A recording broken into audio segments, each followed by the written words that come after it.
good ball from Romano.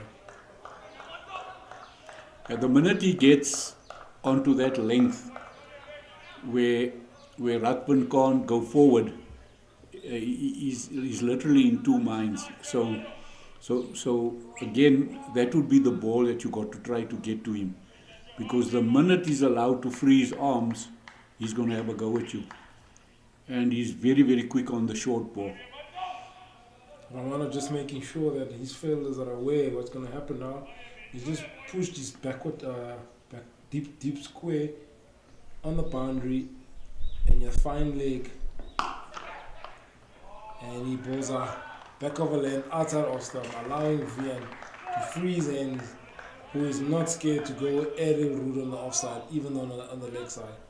That one is punched off the back foot aerially over cover for 4. Romano will not be happy with that ball. That was really a hit me ball. Too short, and Vian just smashing that over cover for 4.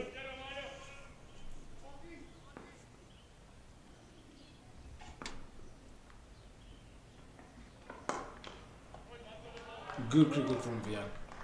After the boundary, Romano comes a little bit straight onto his body, he just nudges it to deep backward square, and he strolls forward. Brings the end of the over. Don't think Romano will be happy with that over. Don't think he'll be happy. Yeah, the Eastern Cape and Iinyathi are 71 for 1 after 14 overs. The partnership has now moved on to 67, and it becomes important, because if you want to set a total, it's so important to get to partnership. So for Iinyathi, they're going to have to try to get it to 100 and possibly 130s, and in order to set up a decent total for their team. Yeah, talking about a decent total, Eugene. Earlier on we mentioned the pitch was dry. Yeah, it looks like a good batting wicket. Great shot from Veer. A little bit full, punches it over the bowler's head for 6. Great shot.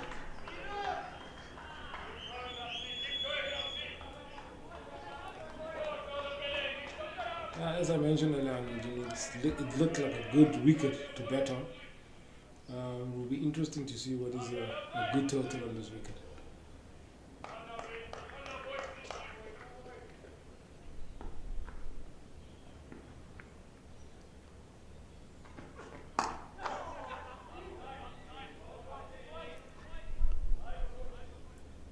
That one, McLaren just fixing his length, because the previous one was a little bit full onto his pads. Smashed for 6 over his head. Immediately goes back to his usual length. He goes back of the length, angling the ball back into the batter.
He's now played over 50 List A games at a healthy average of about 34 and a half.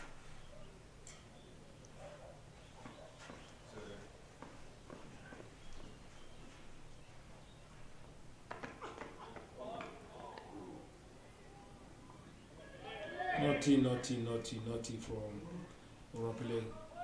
Maybe just because of you wanted a little bit of pace on the ball, overstepping a little bit, the umpire calling no ball.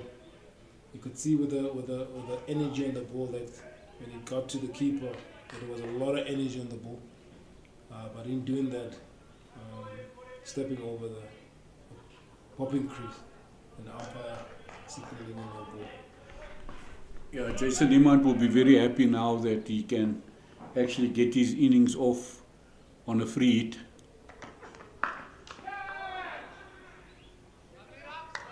And when he pulls to deep square, where there is a fielder, Janssen van Rensburg, does the cleanup.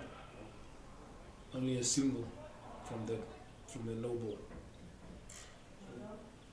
That is naughty from him because of he's not that kind of bowler that has a lot of pace. Yeah, I don't think that at his pace, he needs to do that.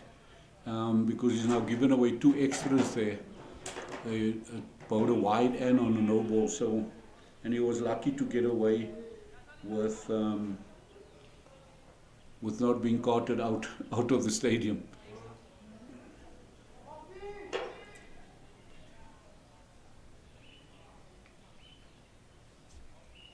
I think Romano will enjoy to bowl to the new batter.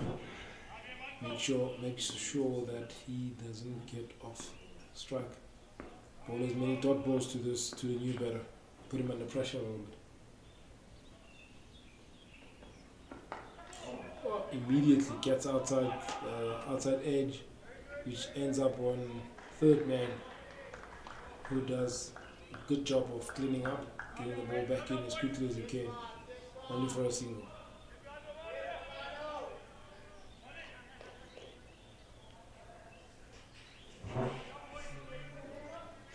Sinclair Sazani now becomes important for the Eastern Cape Heat. He's the in batter.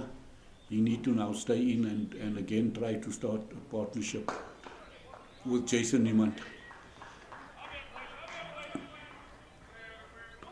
Yeah, he becomes very crucial for them now. He's the guy that needs to hang around. Everybody bets around him. He also needs to make sure that they maintain that 5.4, 5.3 sort of like run around rate for later on, where they form a base that they can actually take off from. Oh, that 1-2 straight from Romano, clipped on the leg side. Velen effort from Liam on third man boundary, goes for 4.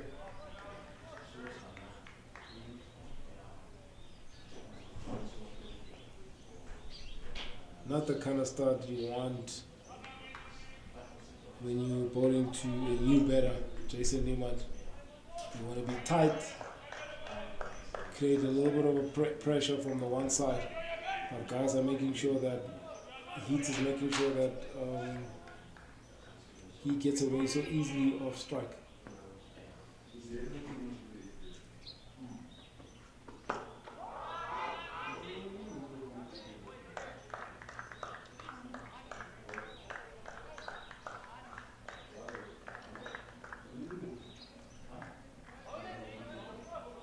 Bit of a chat between the batters. I think Jason thought there is a single there where Suzani thought, no, it's going to his left, and he was very close to the ball. Maybe Jason saying it, but he's right-handed. Ball going to his left hand. Definitely don't think there was a single there. Good observation there, Anthony. Short one from Romano, testing if Jason, how good he is on the pull shot. And he does have a deep square. It's not a bad ball to have. Try and see if Betta is interested in pulling the ball. Next one is very interesting, Eugene, because he bowled the short one. Let's see what he does with the next ball.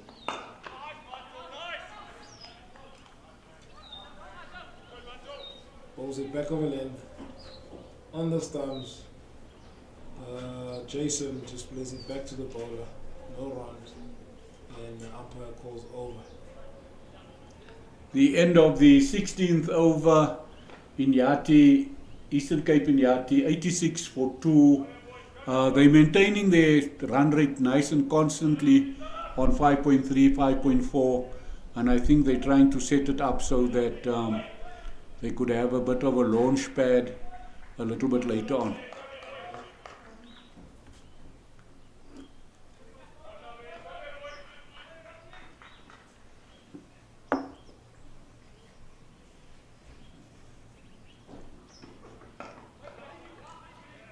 Ika. Macquarie continuing from the country club's end to Lisa, who plays off the back foot just behind square, but the very energetic Hika does the cleanup.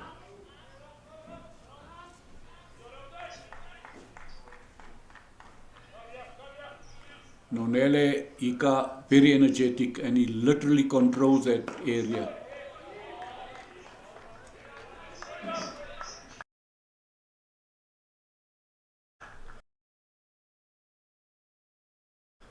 He does put in a lot of work every game, you know. The amount of work and the grass that he covers in the game. Very energetic guy.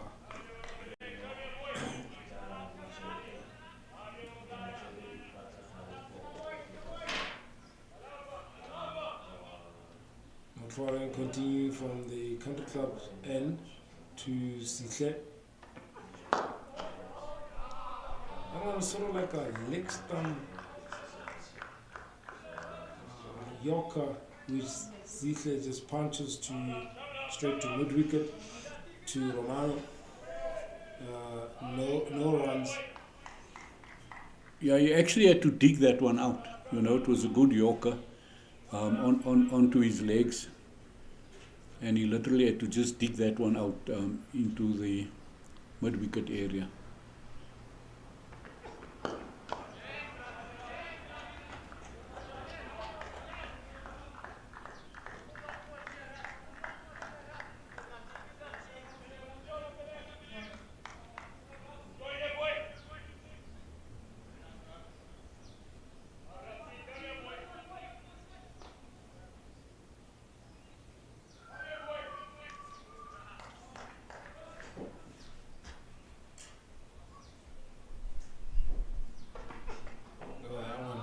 Called a wide.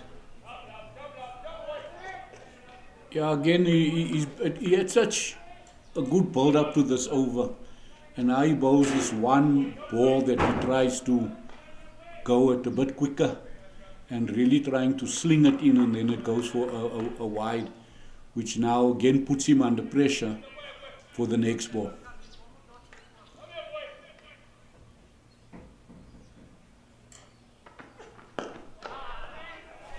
Far better. I think you wouldn't have any complaints if the batter hits him from those kind of lines and lanes. But like you said, Eugene, he's just trying to maybe too many things in the one over. I don't think Romano and himself will be any perturbed if the batter hits him from the lanes that he just hit now. He just needs to maintain that and see what the batter does.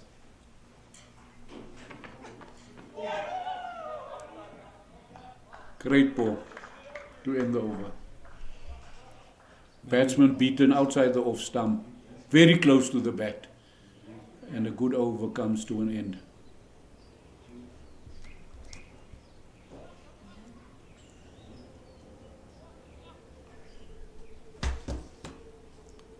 I see Mr. Ryan Hendricks bringing out the drinks, so there will now be a drinks break, and we'll return after the drinks break.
come back from the drinks break, where it seems the skipper has decided to give himself a rest and bring back.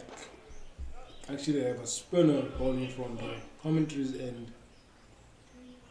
Udirile. Yeah, it is.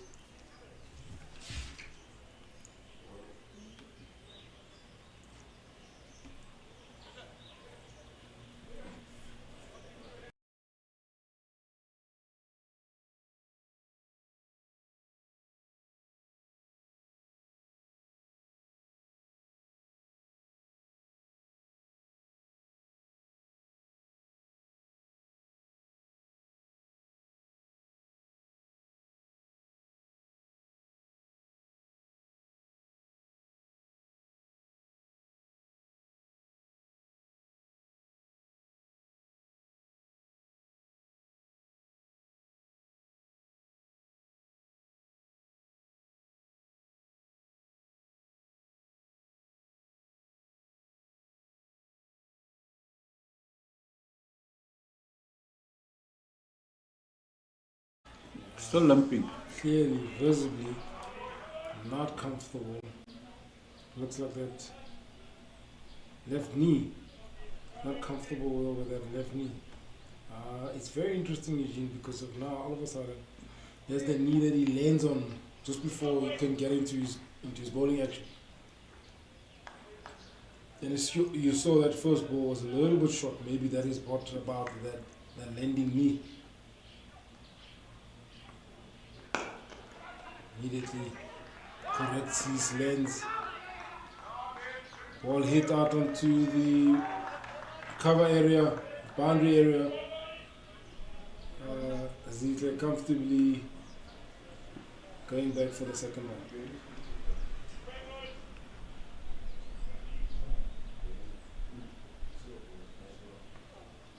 Oh, what a great ball from Udirile.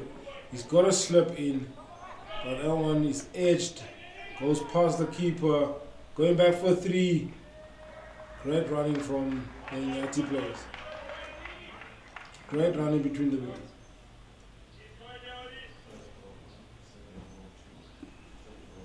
Yeah, just edged past that slip fielder, and the batsmen are able to run three, which is some good running by the Iinyathi batsman.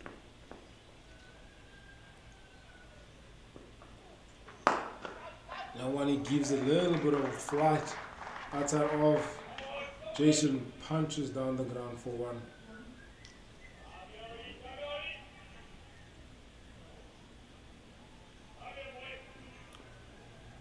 I see for CSA, he wanted to have Abo come up into the covers, but now he decides against it, pushes him back into the boundary again.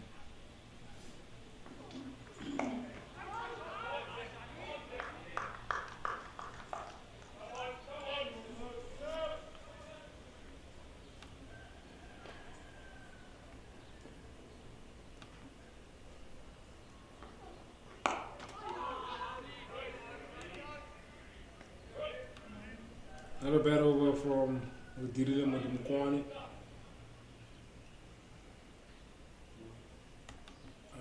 I mentioned earlier on that he wanted to push Abu. It looked like he wanted to push Abu into the ring, Eugene, but he's bowled. By then he'd bowled 4 balls. Maybe the thought was, let me just protect the over by keeping him back into the boundary. When you bring him up into the ring, maybe you're just opening yourself up as a bowler, so the batter can just hit it over your head and he concede a boundary. But when he's on the boundary and the same shot is being played, there's only one. Correct. And eventually, off that last ball, there was no run.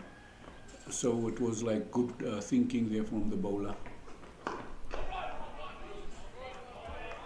Mr. McLaurin continuing from the Country Club's end to Jason Niemand. Motorola Rang is now in his 5th over. bowling from the country club end. And he's got 1 for 18 so far.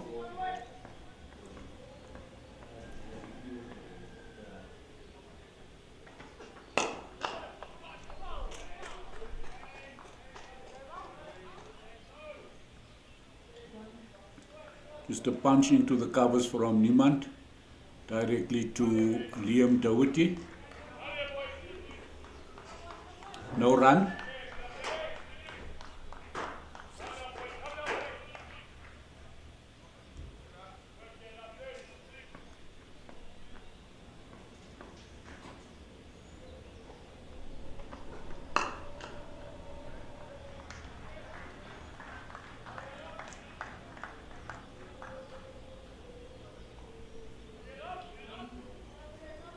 What are your thoughts on a good score here today, Eugene?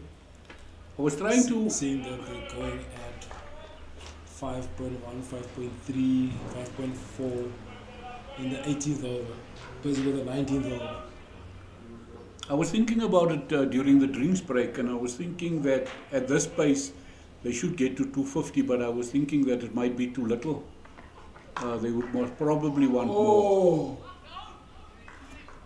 Mutwaring wide, cut by Zihle. A little bit in the air. The energetic Hika gets a good hand to it. As mentioned earlier on, those are the ones that you just want them to stick.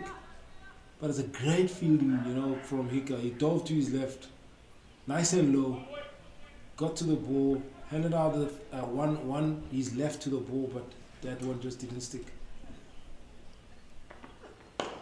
That one up in the air, over covers, one bounce over the boundary for 4 from Zihle. Mr. Sizani is sitting on 42, going nicely.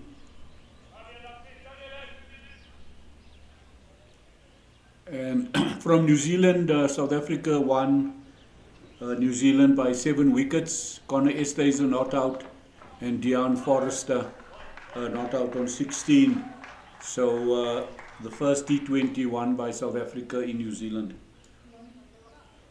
Eugene, why don't you make mention about the newbies? Yeah, that I must say has been great for South Africa. Connor Esterhuizen being one, and Deon Forrester being another one. And obviously the bowling has been great.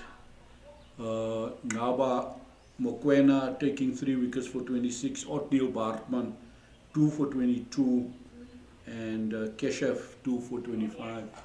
So a change of guard for South Africa, and I'm sure the coach will be very happy with that result.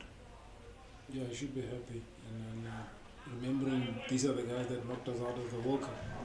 So yeah, the coach should be saying the pipeline is piping, is pumping.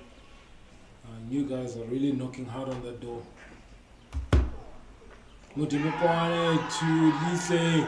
But yes, the umpire raises his arm and says that's out. Stumping from Mr. Isaacs. Good work, good glove hand work from Isaacs there. Good ball from Udirile. Just past the outside edge. I think he just dragged his foot a little bit out of the crease there.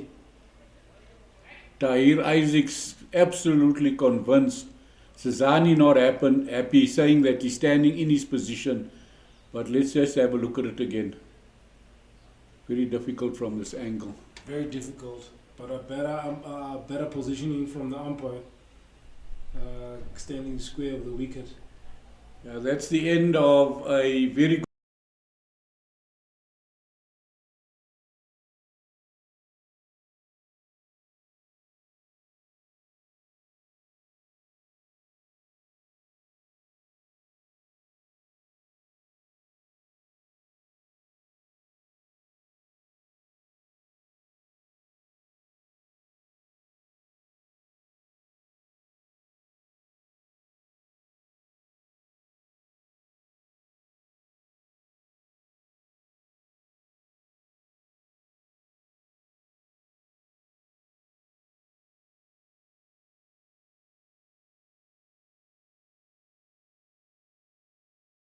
the experienced batsmen, Jason Niemand and Michael Copeland, who is the new batsman coming in to bat.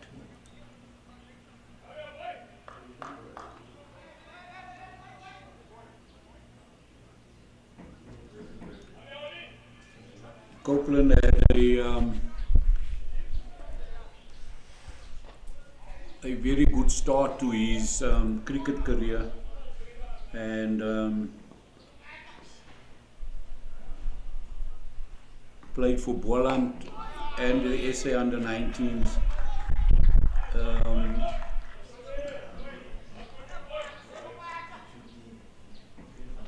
The right-handed middle order batsman now in.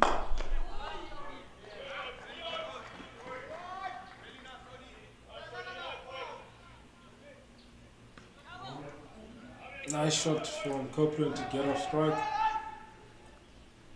Just a punch through to Morov. He can get a single.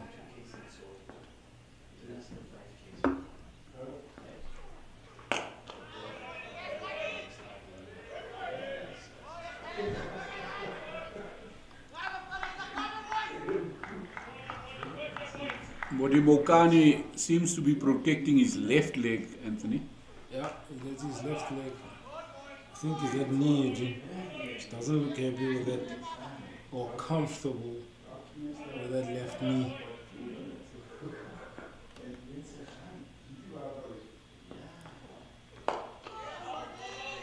You can see when he's standing and he's just about to bowl, he's trying his utmost best to stay off that left knee or leg as much as he can. And when he can see now him running to his position, he's limping to his left a little bit.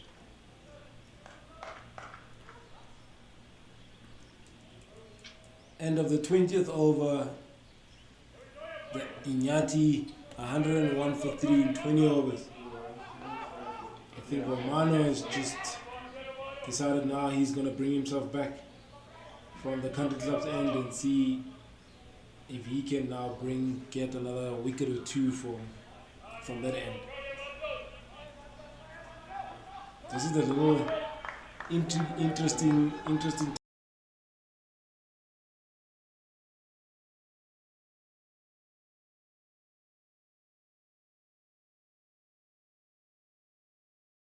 time in the game, where 20 overs have been bowled. Iinyathi sitting on 101 for 3.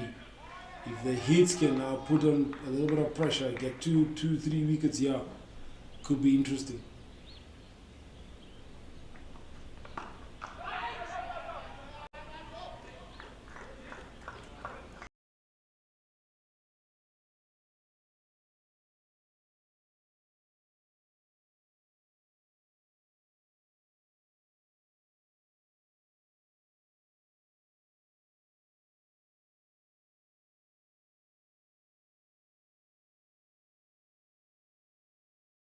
Exactly like you said, bringing himself back on from the other end and saying, no, let me, as the skipper, start this thing.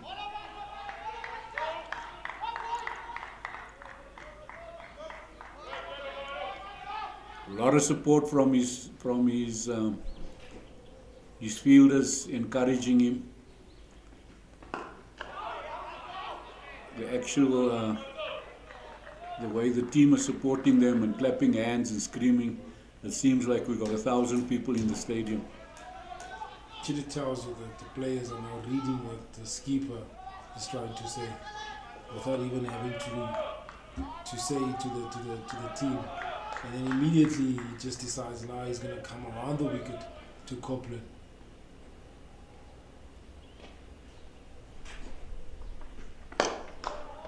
Just full onto the stumps. Copeland just punches that one straight to Morov. When fielding is done.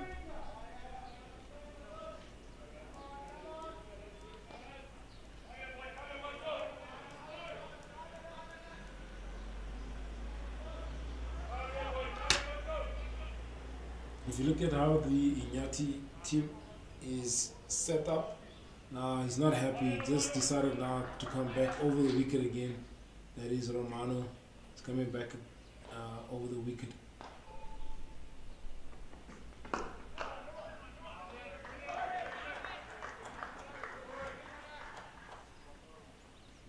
Where Copeland just punches through to deep cover for a single. As I was saying, if you look at the Iinyathi team, the way it's set up, next coming in battles Tristan to do it, and then we have Tando and Tini. So maybe that's what Romano is looking at and saying if they can get 2 wickets here, they're looking to be already bowling to the tail enders, with all due respect to the other players. Maybe that's what Romano is looking at. The opportunity to get a wicket or 2, and as we say, there is a silly run out. The ball was played onto the covers where Liam is picked up. He did a great job of getting around the ball, picking it up, having a look at one stump to aim at, and bullseye, he hits it, and the umpire lifts his hand, and that's the end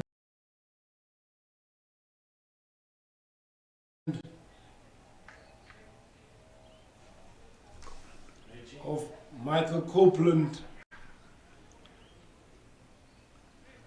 This is the kind of situation where we spoke about Eugene earlier on, that Romano indirectly was saying to his players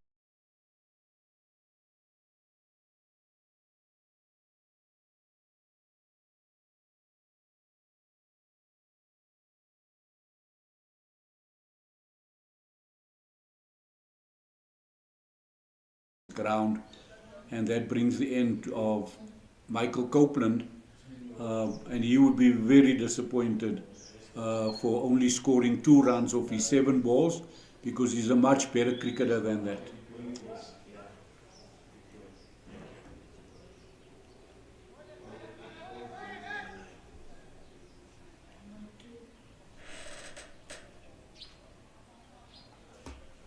Apologies, we've given credit to Liam Doherty, but it is actually James Ritchie that was in that cover position.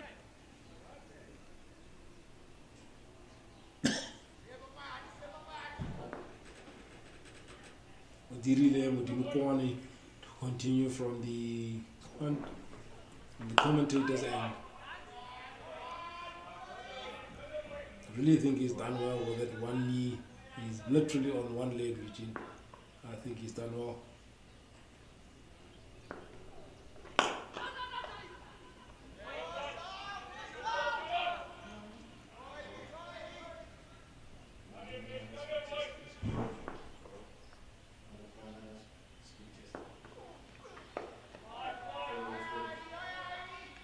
Yeah, Northern Cape Heat is now turning on the screws. Romano to Branches 1 over was just a single of that, and then the run out. And now Modekwani is also tightening his.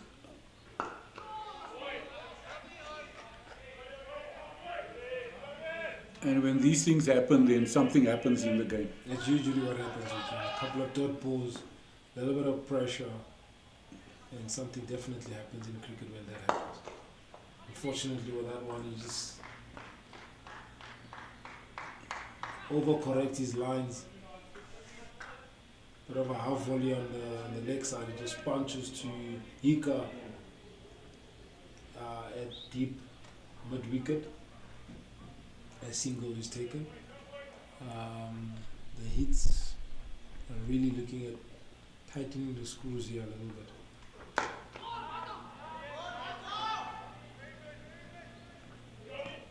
Speaking about slowing things down a little bit, Eugene, I don't know if you noticed that earlier on the ball was hit to sort of like your mid wicket with CSA and the captain Rue when they were batting, and even with Vian. They were always singles. Now because of this situation, it's a little bit of tense, and there was just a run up just now, and now all of a sudden the situation has changed.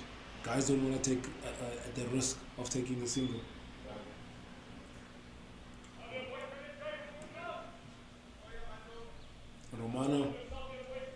continue from the Country Club's end. He's about to start his fourth over.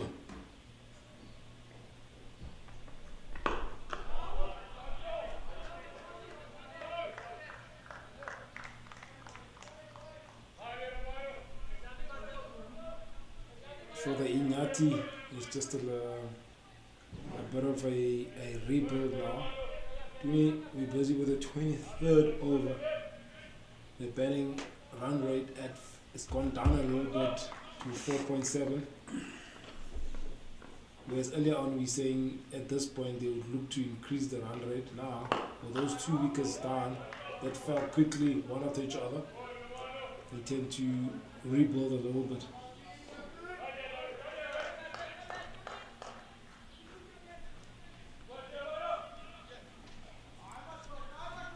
Yeah, Jason Niemand is now the in batter and he's crucial. He's already faced 18 balls, he's only got 9 runs, and he's the kind of player that won't sit back. He's going to definitely look at that and say, listen, I'm going to have to step up the run rate a little bit. I always look at small little things, Eugene. Like you saw now, that ball was punched to Marov. He had to move a little bit to his left. Just because of the runner that we had, that the Heat had earlier on, they decided not to take the single. Whereas earlier on, there was a single and it was taken. 100% correct.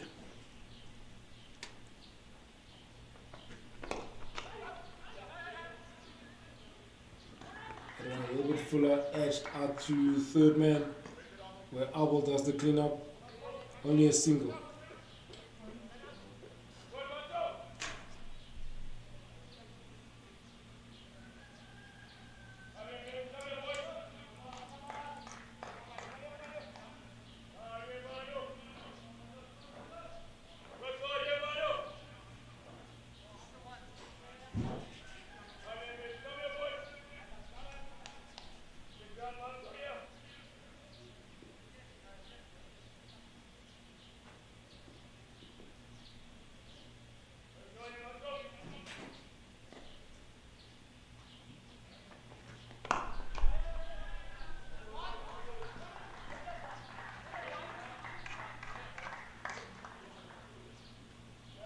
Just a punch into the covers by Detroit for a single.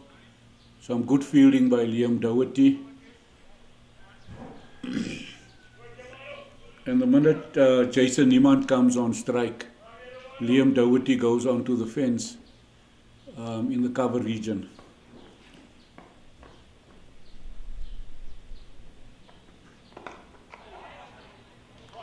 Just another tuck down to third man. Fielding done by Abel Mokoena, just for a single. The end of the 23rd over. Iinyathi 106 for 4. With Jason Niemand on 12 and Christian de Tooy on 1.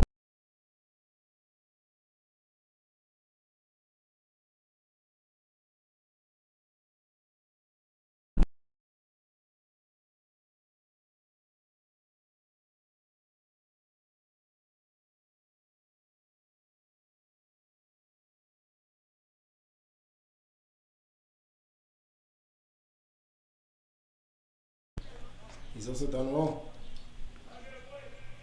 About to start his 4th over.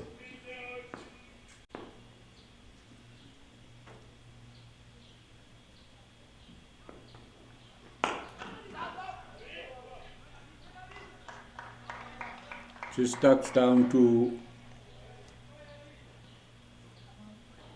mid off for a single by Jason Niemand, and it brings Christian de Tooy on strike.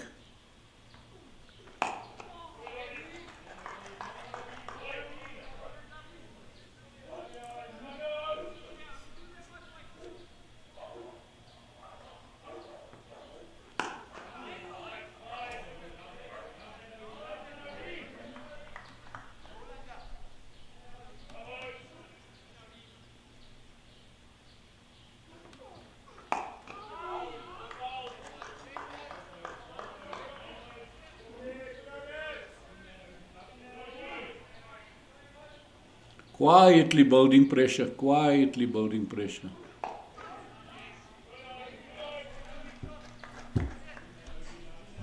Good over from Udirile. Just has to make sure he closes this over off. Last ball, which he does. Brilliant over from Udirile. This is the time in the game where you don't want to be losing too many wickets. And for the hits, I just want to keep tightening the screw, bringing down that run rate, making sure they don't get away with it in the middle overs. Yeah, that is some good control from Modi Mokwani. Only 1 run coming from his over. He'll be very happy with that. We often speak about partnerships for batting, but partnerships for bowling is just so important. Yeah. And with Romano Branch controlling the one end, the spinner has literally got the control on the other end. Yeah, you have to work in partnerships. You have to work in partnerships. And Odile is doing a great job on the one end. And Romano comes in and just keeps backing him and doing the same job that Odile has been doing on the other side.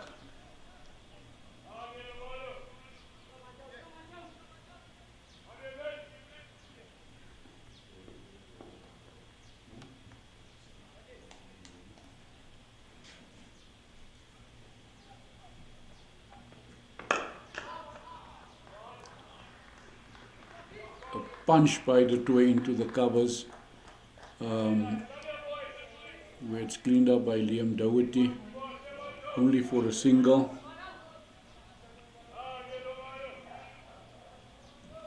Romano Branch now in his 6th over. He's got 0 for 22.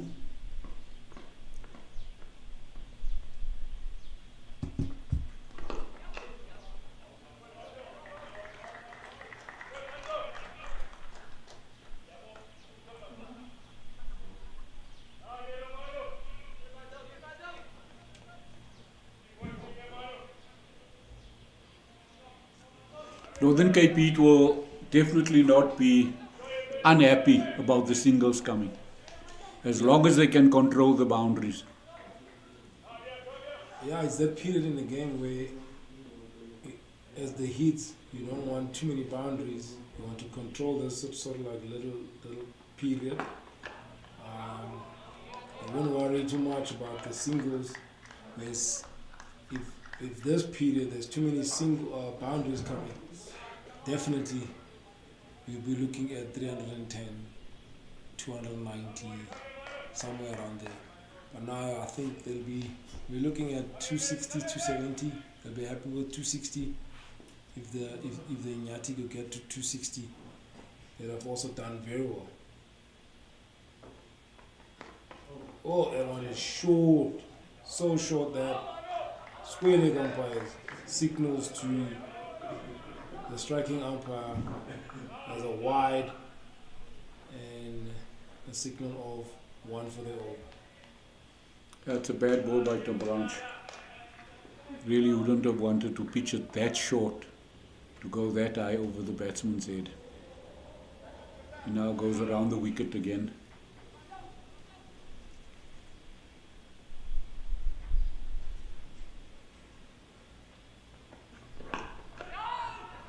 Oh, definitely chances of a run out here. As guys are calling yes, other one says no. Yeah, It just creates a bit of confusion, and the fielders just need to be away. Yeah, and it's again James Ritchie that had the direct hit earlier on for the run out, so they got to be careful there.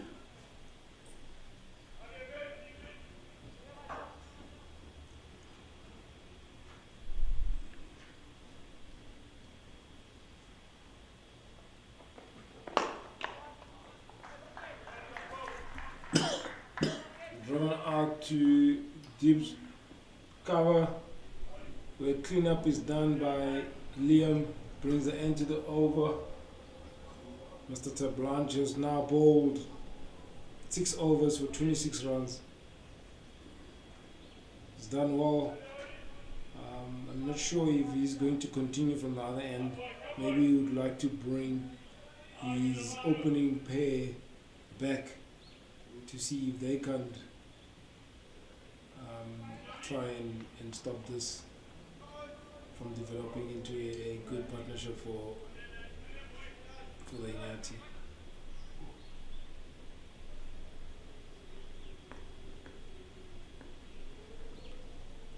Mukwane to continue from the commentary end. He does great to go down to his right and stop that from the Iinyathi getting any runs from his bowling. Even though he's on one leg, with the spinner, he does the best fielder is the spinner of his own bowling.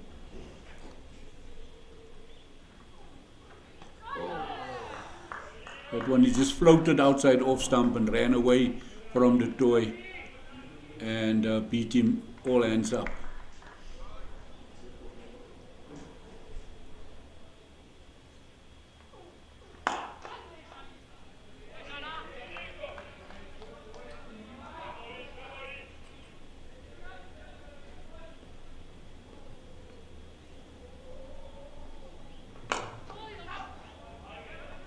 He wouldn't be happy with that. There he wouldn't have been happy with that.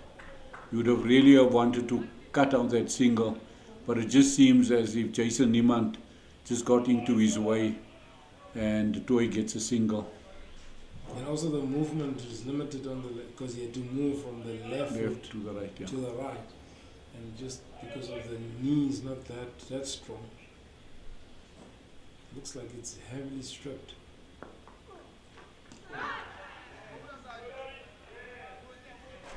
And when he pushes just a little bit wide outside off stump, the batter just tries to nudge it to cover, which he missed, and the keeper gathers the ball, breaks the stance, but nothing happens as the batter has his foot behind the popping crease. Brings the end to the over. Good over for Kimberley.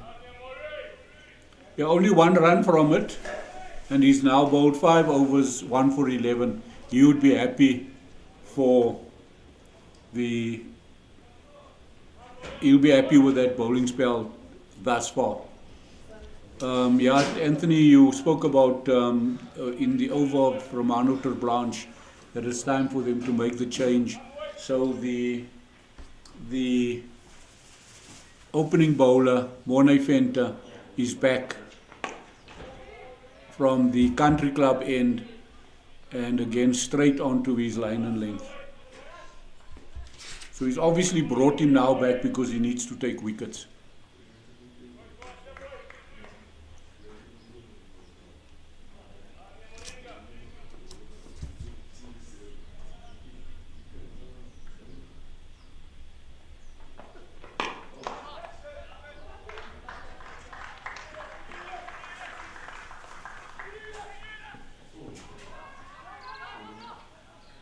Great fielding done there on the boundary by Mutare. Prevents the Iinyathi. Oh no, the umpire just signaled that the ball did touch the boundary. Yeah, we'd have to have a look at it from where we're sitting. It didn't seem so. So somebody must have got a signal from somebody down there. Yeah, did but touch the boundary. Definitely a 4. But a great effort by the youngster.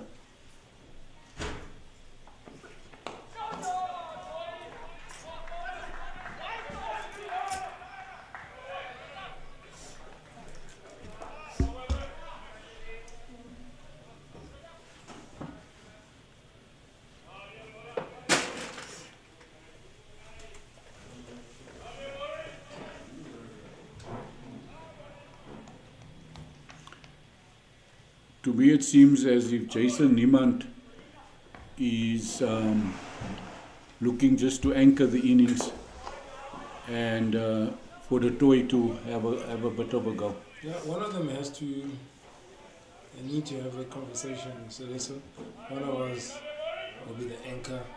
If you push it a little bit so that we get back to that run rate of 5 from here on, we're looking at maybe scoring 280, and one of them has to be the aggressor. Can't just stand there and look to rotate the strike by taking singles. One of them has to maybe just try and take the bowlers on a little bit. Morne Fenter, busy with this over number 6. Got 1 wicket, 17 runs. It's kept nice and tidy today.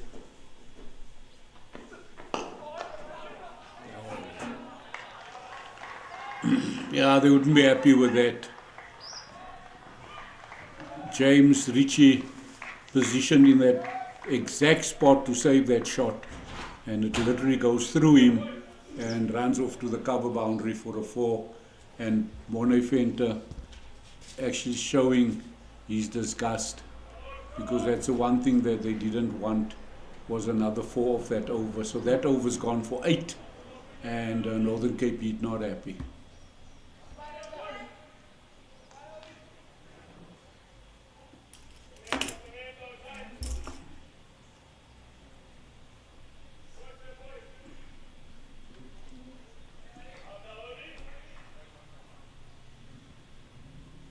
Odirile Modimukwane to bowl his 6th over. He's conceded 11 runs in 6 overs. He's got 1 wicket.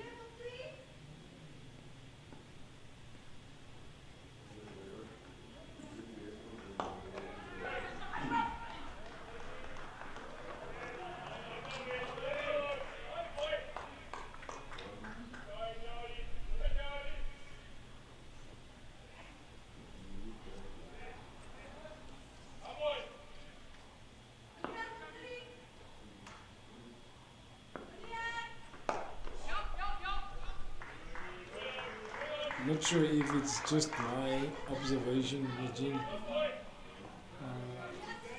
Odirile, when he bowls to Jason, just keeps it outside that off stump. But to Tristan, he comes a lot straighter. As you can see there, Tristan maybe realizing that he's gonna come straighter. Keeps the shot, holds on, keeps the shot, and he hits it over mid-on his head for boundary 4, where Ramanatha is positioned. As I was saying, to Tristan, he looks to bowl a lot straighter compared to when he bowls to Jason. When he bowls to Jason, he just changes the lines and he bowls sort of like off stump. There we go again. Ball nice and tight, straight. Yeah, he wouldn't be happy with that shot that he was driven straight down the ground for 4. So he'll definitely tighten it up now. That one he bowls a little bit short, goes in the air, like a golf shot, just gonna land, and where Hika does the fielding. So like to his left where he's fielding at deep mid wicket. There was not a lot of power behind it, it just went up in the air. It landed like a golf shot where the ball just lands and it dies. Immediately there is a change of fielding. Romano drops off to long on, and then Janse van Rensburg from deep cover comes into the ring.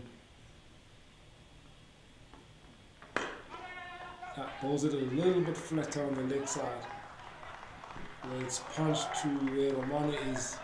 They managed to complete 2 runs.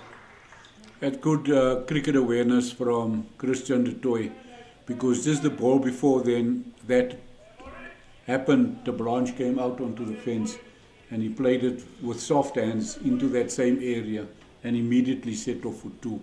So good cricket awareness there from Christian de Tooy. Yeah, the partnership has quietly moved on to 30 runs. The Iinyathi sitting on 132 for 4 in 28 overs.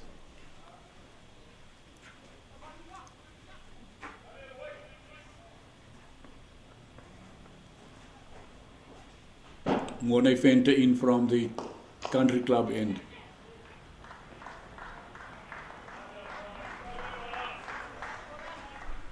Yet again, Eugene, interesting that when there's a partnership that's developing earlier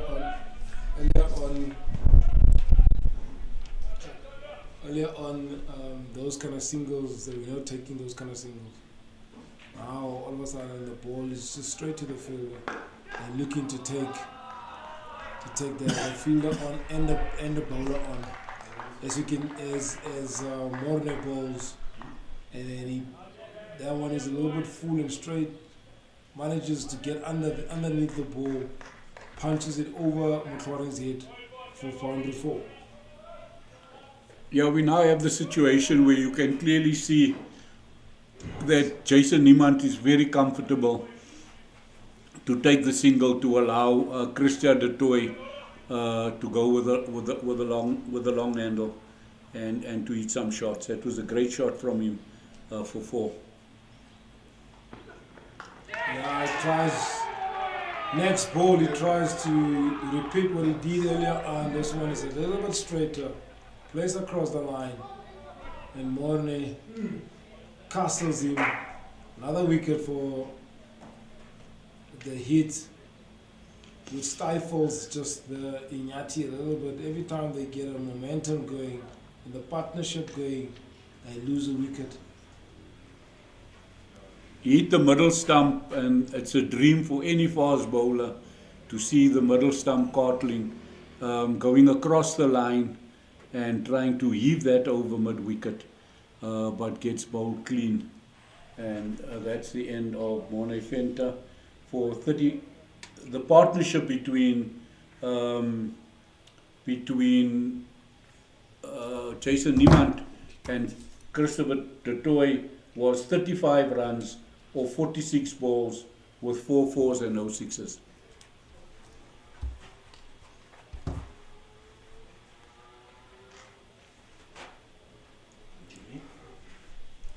The incoming batter is Thando Ntini.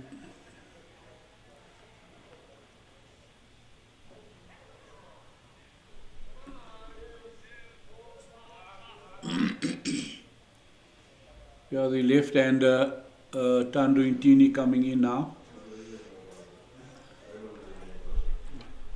I think the Iinyathi, whatever target they have in mind, they will have to rethink about it now that they just lost a wicket. And just as the partnership was growing, maybe they were looking at 230, 250. All of a sudden they lose a wicket. Now they have to rethink, restart again.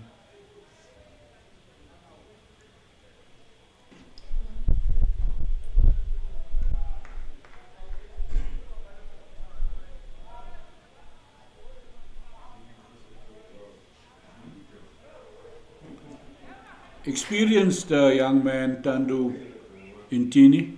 He's played for a few provinces, made his turn from the Dolphins to Western Province, even played for the Tuskers, and back now where his roots are in the border region, the son of Makai Ntini.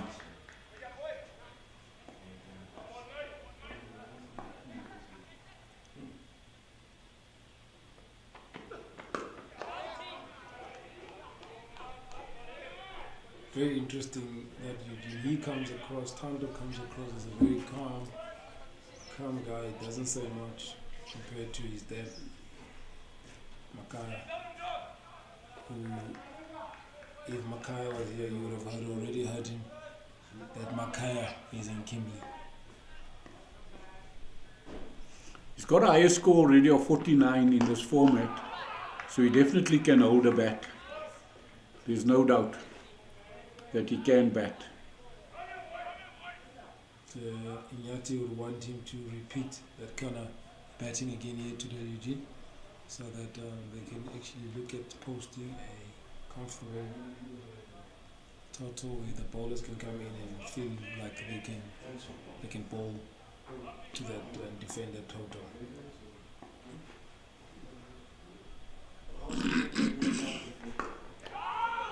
So he's already played for Western Province, started off there, moved to the Cape Cobras, which is the professional unit, went to the Titans. He was at KZN Coastal, that is with the Dolphins, and then KZN Inland, and now coming back to the Eastern Cape and Iinyathi. He's moved around a little bit. Sometimes it is good for players to move around. Sometimes it's not an ideal situation where you're moving too much. You want to be sort of like settled in one province and play cricket there. But if the situation is not conducive for you to do that, what players do, they just tend to move. I think it's got a lot to do with how the coaches back you as a player. And once you get backing from a coach, then you'd want to stay with that coach and with that team. Udiri led to continue from the commentary end, but on a little bit full. Jason just punches down the ground, gets a single.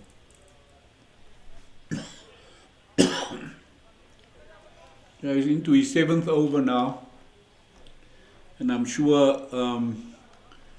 he feels he just needs to finish his ration of overs and get off this field.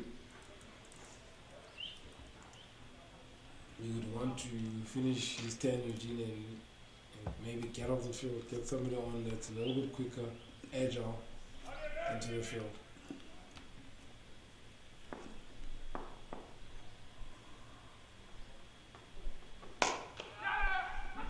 That's a single, sharp single. Ball played to the right of, is that Liam? Liam.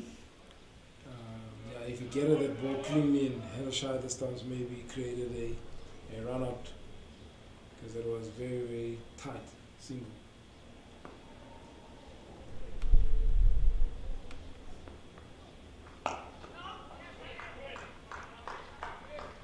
Continues with Udiri to Jason with that line of just on off stump, outside off stump.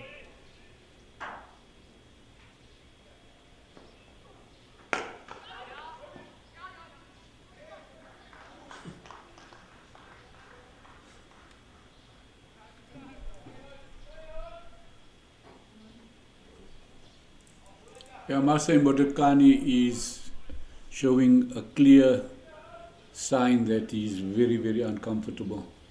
Under normal circumstances, he would have fielded that and prevented the single.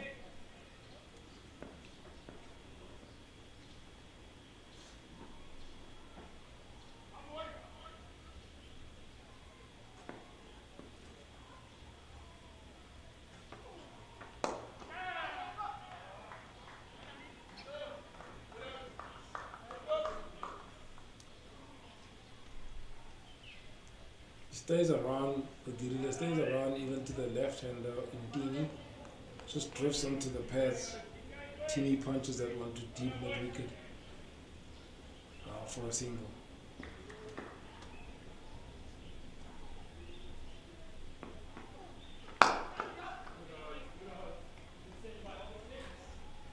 Another good over from Udiri. Completes his 7th over. Iinyathi sitting on 141 for 5 after 30 overs. How many rounds do you think they can get in the last 20, Eugene, if they were to look at playing it as a T20? another 20 overs, sitting on 141. Yeah, the issue really is the wickets, you know. The wickets column. The yes. wickets column, and I'm sure they would be were hoping most probably to get to 7 or 8 runs over in the last 20, but currently only batting at 4.7, so they'll be very happy, I think, if they can get to 250.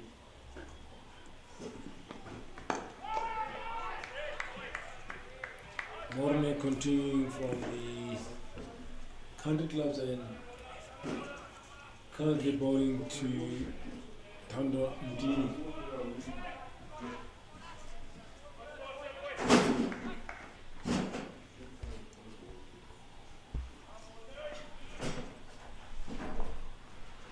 Bowling to Thando Mdini. Punches out to Moran, where there is no single taken.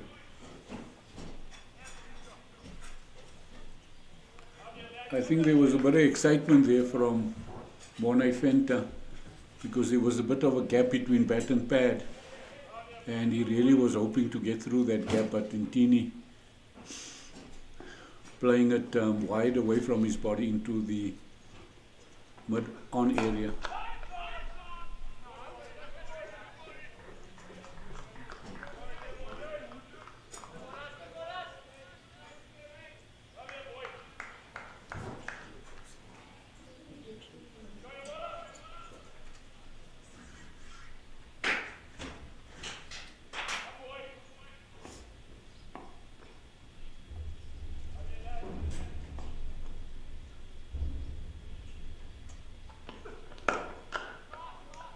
Great shot. Lovely shot from Thando Mdini. Unfortunately, some good fielding by the captain. No runs.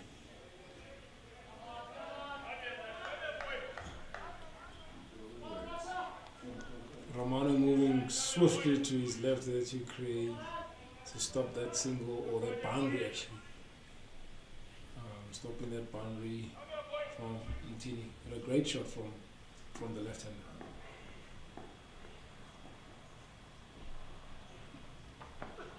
Oh, next ball he beats him all ends.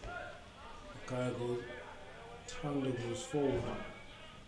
Defense misses, just plays inside that line of that ball. The ball was extremely close to his bat, and in fact from where we're sitting, it sounded as if there was a bit of a nick, but Yeah. obviously not. Yeah, there was a bit of a sound, That we could pick up. Past the bat there.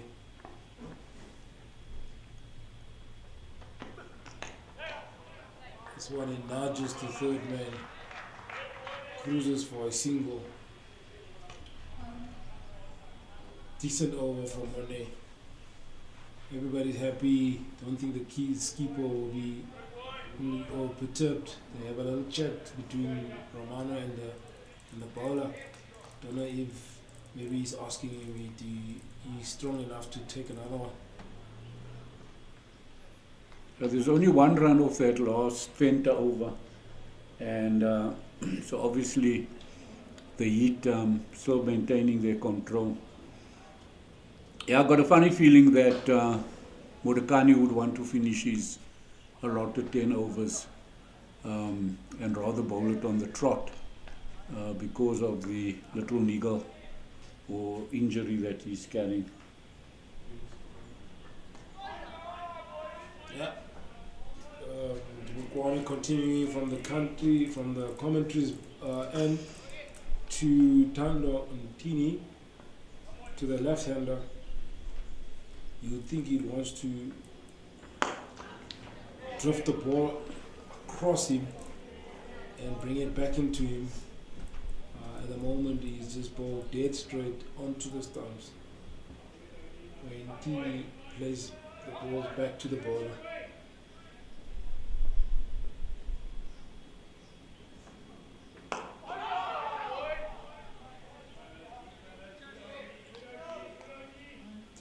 This game, the momentum and the switch, you can actually just feel that now it's turned into a T20. You can feel with the energy on the field.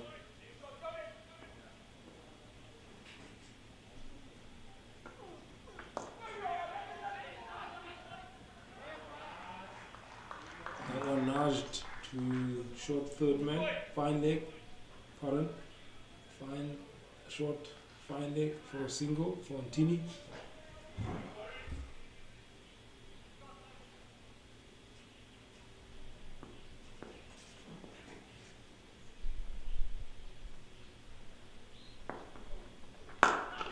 Which brings Jason to a strike, and he just punches back to the bowler. Dirle has done well.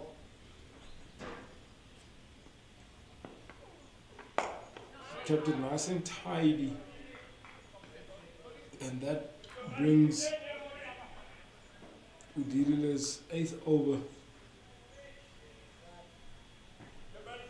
Captain happy with him. I think we just signaled to him that, listen, 2 more for me, and then you can actually go and rest that knee of yours. Yeah, and that's the end of his 8th over. He's on 1 for 26. Some tidy bowling from the wily left arm spinner. Interesting, Eugene. I'm not sure if the umpires picked it up that he came into this game with an injury. Do they then allow him to have a replacement once he's done with his 10 overs? Because it's not like he got injured in the game. Yeah, that's a very interesting point. We'll have to see what happens. But knowing the youngster and the character, he might stay on the field. Yeah, Mornay to continue, start these.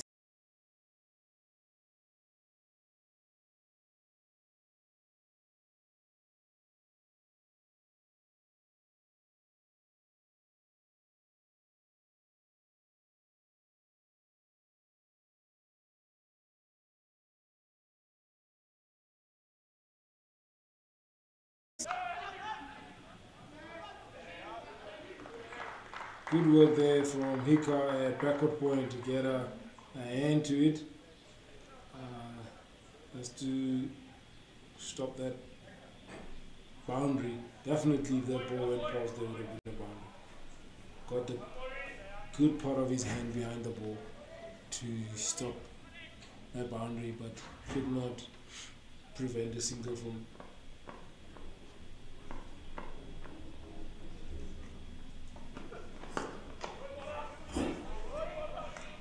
Now it's Mornay to Jason. Punches back to Moran. No single taken.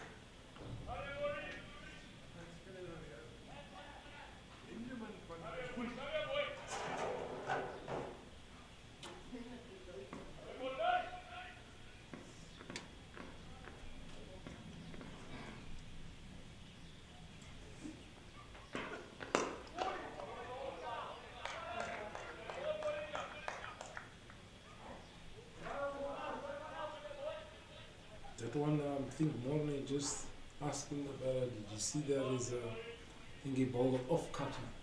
It's a little bit of a slow ball. Can you imagine the kind of conversations they're having at home, Eugene? Tando and his father saying, I'm better than my dad because he couldn't bat. I can bat. And father saying, but you can bowl. Interesting conversations that could go on in the house, in the Dina's house. But again, it comes back to my point that if Tando could go back home and go sit and have a conversation with his dad about the game, it's so important for his growth and moving forward. It is, Richard. It is. Oh, that one, I think there was a catch. But it's always difficult, Eugene, for a bowler to take those kind of catches, you know. And in your follow through, as you lift your head, here's the ball coming for your face or your chest, and there's no chance for you to get out of the way. Yeah. Only thing that you can do is just try and get your hands more or less in a protective kind of thingy position. If he sticks, it sticks. If he doesn't, it's very difficult. They're very difficult catches, those. Yeah, it's more an evasive action kind of reaction than actually going for the catch. But he was very, very disappointed because he really felt he had a chance in getting Niemand out. And I think he also realizes the importance of Jason Niemand because he could be setting himself up for the last 5 or 6 overs and literally have a launch into the bowling. OD, they call him, just doing what he does, continues from coming to the end to Iinyathi. Oh, he sweeps the nifty left-hander to deep square. The fielding is done.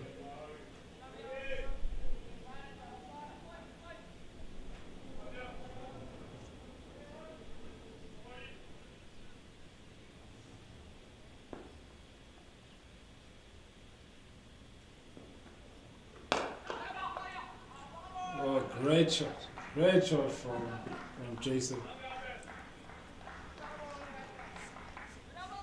Punch straight down the ground, and there's a fielder here in front of us whom we cannot see, Mr. I Mokoena, think that's Abu Mokoena. that saved the ball from going for a 4. 2 runs to Jason Niemand.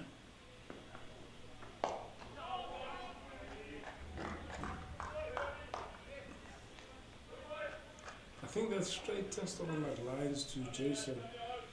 He just seems to just look to punch it back to the bowler. Whereas once it goes like there, once it comes too straight, then he looks to whoop it and play straight. But those kind of lines, just on off stump, outside off stump, are good lines to him, I think. Well, that one, I think he just pushed it straighter, quicker, and Jason just picked it up and just punched it back to sort of like extra cover. But that's very intelligent bowling from the spinner. Literally pushing that ball in such areas where Jason's got no option but to play it directly to a fielder.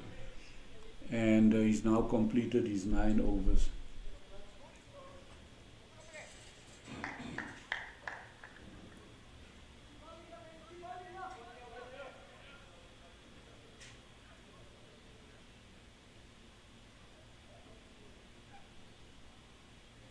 Bit of a confusion with the balls. I think the bowler has had 2 of the balls in his hands and he was not sure which one is being used for which end. Just given a 1 ball back to the umpire and kept the 1.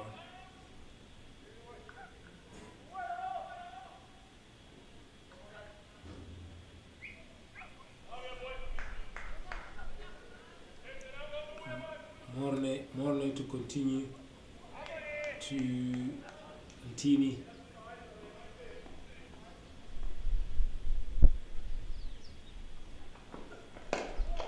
Drives straight to Romano at cover, extra cover.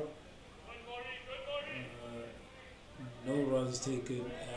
The Iinyathi sitting on 147 for 5 in busy, just started the 35th over. Jason sitting on 25 and Iinyathi on 6.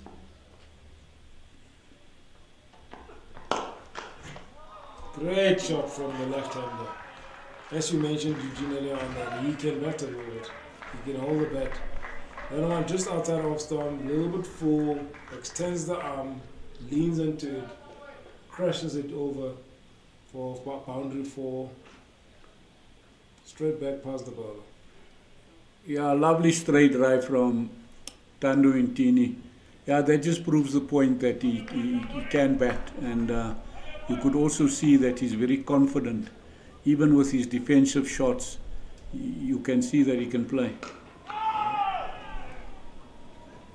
That one, he just plays from the front foot to Hika at backward point. No singles, no runs taken.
We're back after the drinks break.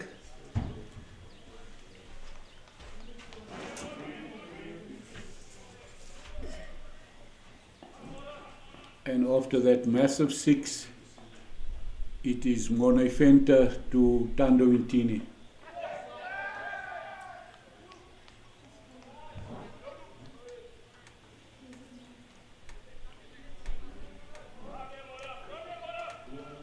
Now decided to come over the wicket again to Intini and beats him outside his off stump. We've just had a bit of the cloud cover coming over, and I'm sure it's a big relief for some of these players.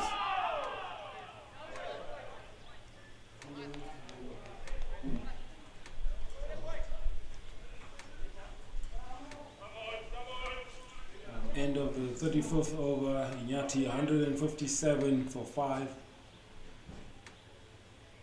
With Intini on 16 and Jason on 25. Anthony, you would now remember we had a groundsman at this field before Cathy van Rensburg, Mr. Fairweather, Yeah. elderly gentleman, and I must tell you, if he was alive and the umpire straight drinks on the 35th over, he would never be a happy chappy. Say, why can't they just wait for the 5 overs and get the game done? Let us move on, you know. Yeah. Matches Fairweather. May his soul rest in peace. Continue to rest in peace. Udilile on to his final over to Jason Niemand.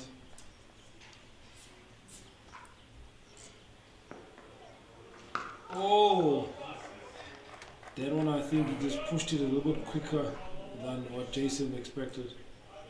But he manages to just defend, play it back to sort of a cover.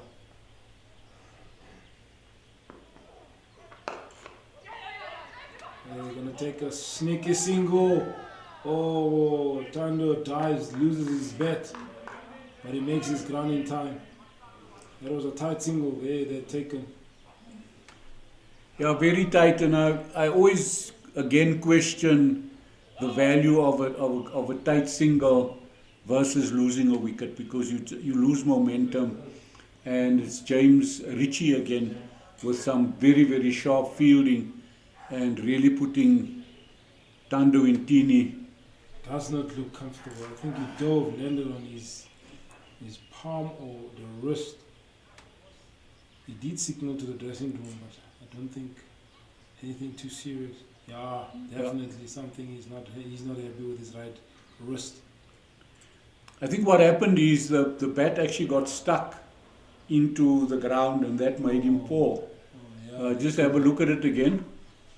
There we go, and that's yes. what hurt his wrist. A bat jammed as Yeah. he tried to jammed into the ground, and that could be very painful because it forces your wrist to go into a very awkward sort of like position. But I must say, the physio taking quite a long time to get out onto the field. And Intini decided, well, you taking too long, I'm okay, let me bat on.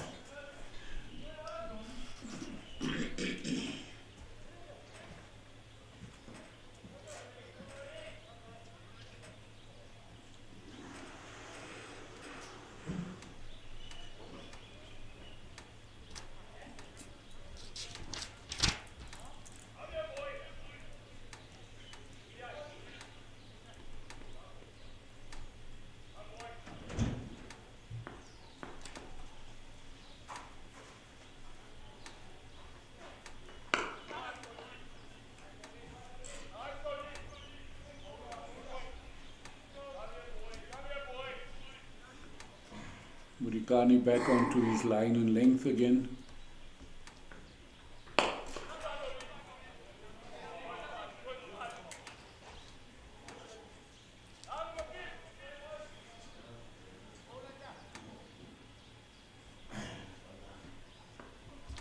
Odi just to Makaya pushes that one outside off a little bit quicker. no single taken, and he completes his turnovers. He is bowled very well. Captain nice and tight. Captain just walking past him saying, "Thank you very much for your turnovers, my brother. Well bowled today." Yeah, he bowled his 10 overs, 1 for 30. He would be very, very happy with that spell. And I must say that immediately after the end of that over, Thando Intini shaking that wrist of his and trying to make sure that he can feel, the bat in his hand. We're having Morne Venter who leaves the field. I thought Mudukani would have left the field, but Morne Venter also completed his 10. He's just slipped off the field. And it is now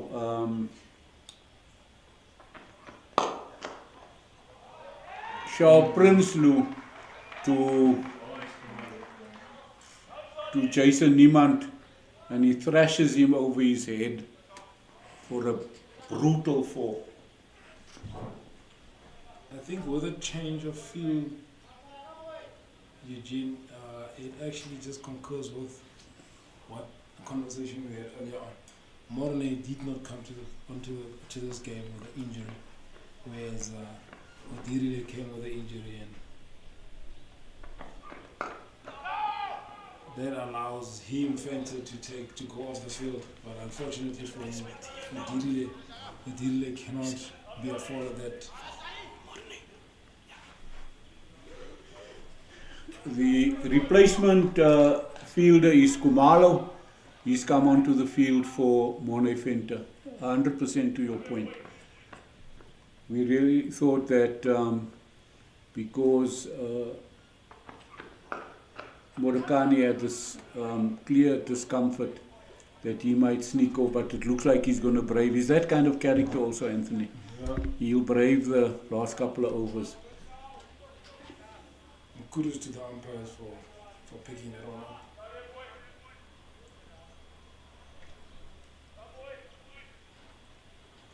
And not allowing Odirile to go off the field simply because of he came into the game with a injury.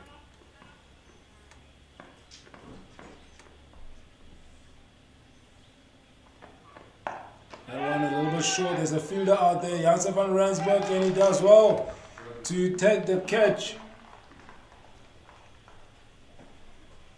Another wicket for the hit. Another wicket lost by Iinyathi. I think Van Rensburg did well to just run in, catches the ball to his mid-drift, completes a good catch. Yeah, that is the end of Jason Niemand, and I'm sure that the Eastern Cape and Iinyathi would be very upset. He's obviously now thought that it's now time to get into the last few overs and increase the run rate. Jason losing his wicket for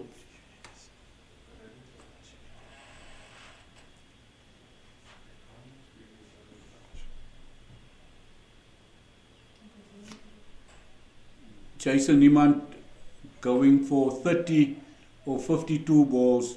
The partnership between him and Thando Intini was 25 runs or 49 balls. There were 2 4s and 1 6. The big 6 that Thando Intini hit over the chalets, and that is a crucial wicket again for the Heat in the context of the game. The incoming batter, Alindile Mhlechwa.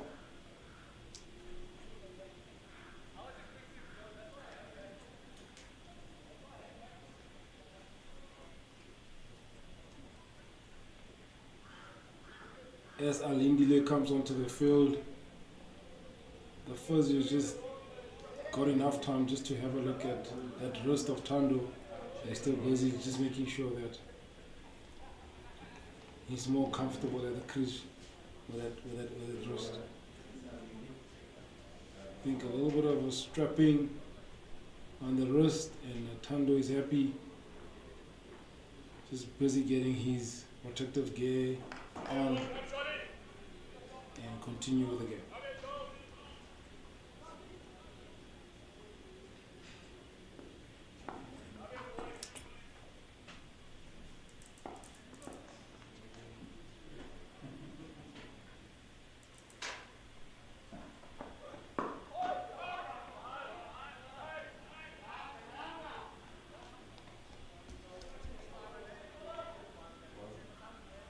Prinsloo to Alindile Mhlatshwa, Arsenal straight wicket to wicket.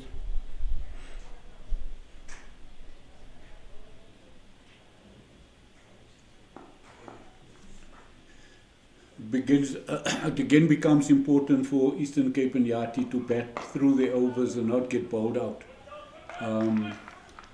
The run rate has now come down to 4.4, where at the start of the innings they were hovering at 5.5. So I'm sure the captain of the Northern Cape Heat is very, very happy with where his team is at the moment. Yeah, he shouldn't have any complaints how they managed the middle overs. Immediately the skipper Romano introduces the leg splitter from the commentary and James Ritchie.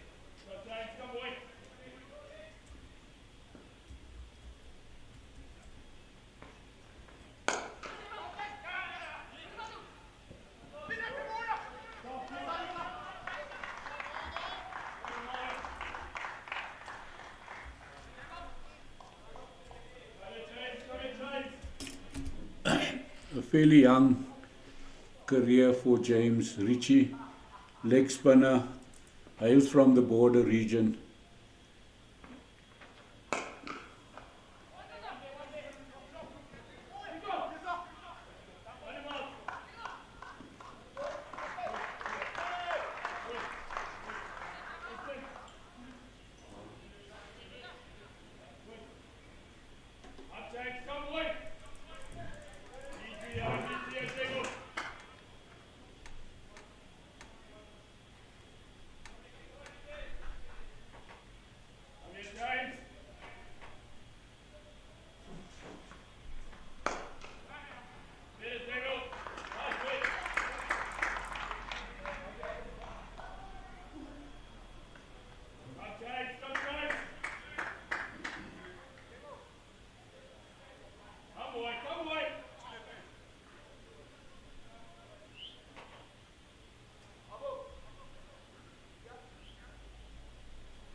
That part of the game where all the captain wants all these quick fielders, guys with good arms, to be on the boundary. Hika all of a sudden, you find him fielding at long on.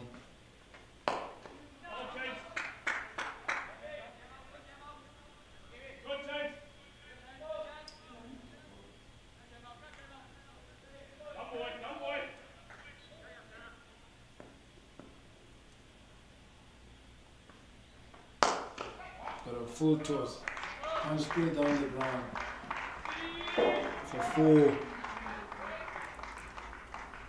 4. Tando Wintini showing all his array of strokes. Lovely straight drive down the ground for 4.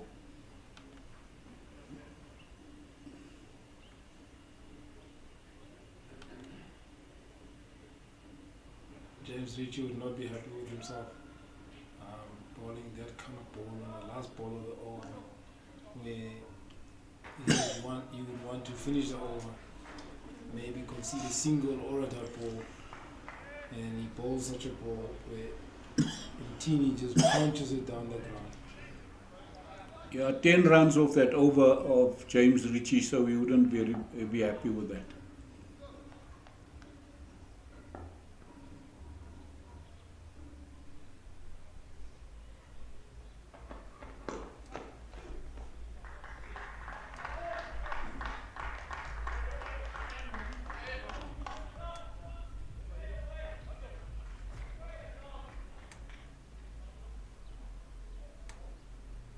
Sharp Prinsloo to continue from the county club's end.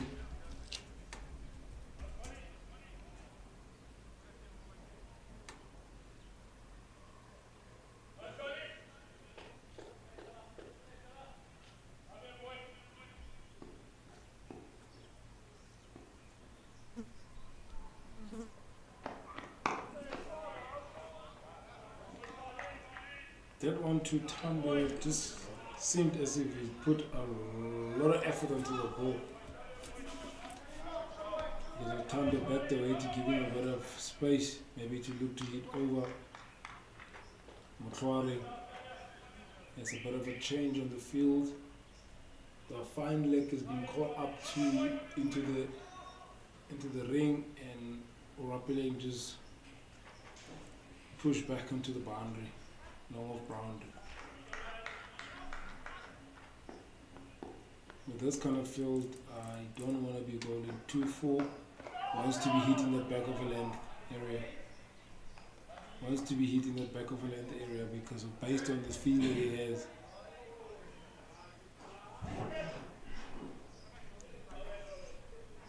You can now feel the absence of Tsepo Ntuli, because if him and the left arm had to bowl their 20 overs of spin, and the pressure would have been off the heat.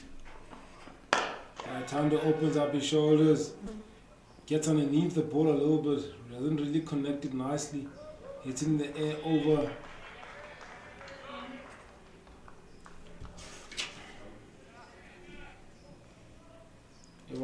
Tamsana Kumalo's head. They managed to get two. That one, I don't think it was middled. Got underneath the ball a little. He did it in the air over Kumalo's head.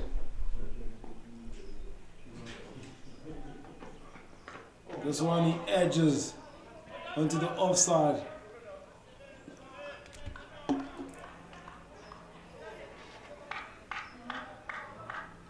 One bounce to Mukwane, who cleans up. I think that one squared him up a little bit. Trying to hit it, trying to hit it on the leg side, ends up on the offside. Yeah, it really didn't go where he intended. He actually even apologized to the bowler afterwards. Or I don't know if it was to his change room, because he obviously needs to stay there now. Absolute good ball, slower ball, end of the over, the end of the 39th over. A good ball from Charles Prinsloo to end that 39th over. I don't think Alindile was expecting that slow ball. He's charging down the wicket. I think Prinsloo picked it up and then he just bowled a slow ball, which beat him.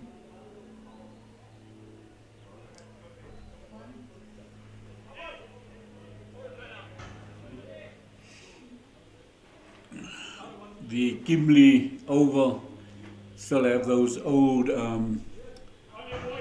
movable side screens, and there now seems to be an issue that has got to be moved more to the right from where we're sitting.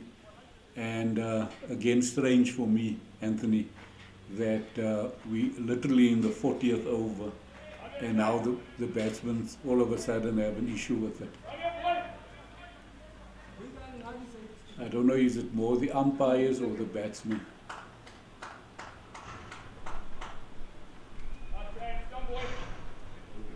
think as a batsman, just want to only happening now to start the 40th over. I realize that now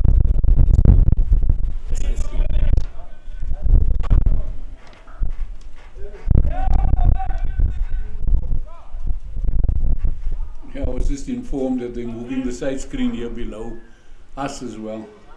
So I'm not sure.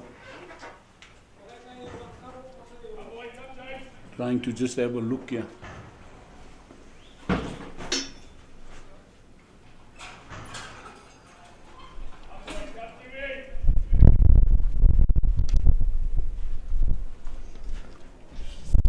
James Ritchie to continue on the commentary, and Tando, who punches down, takes a single to Moran.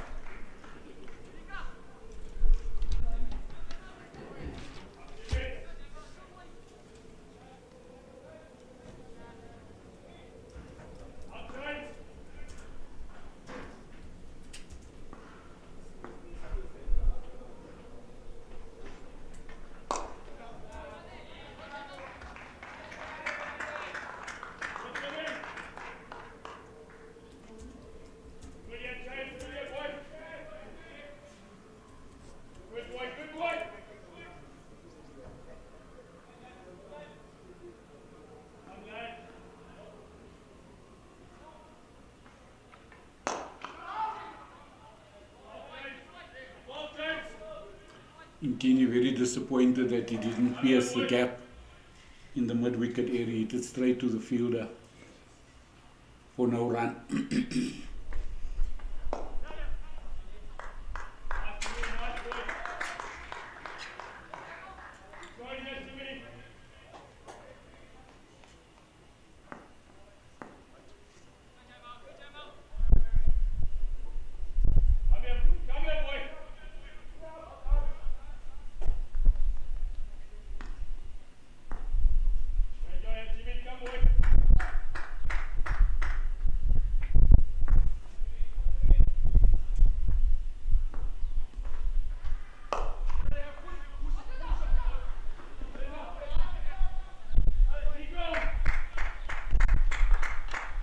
Again, some sharp fielding on the cover boundary by Tristan Janssen van Rensburg to again cut off that single. To cut off the attempted two to a single.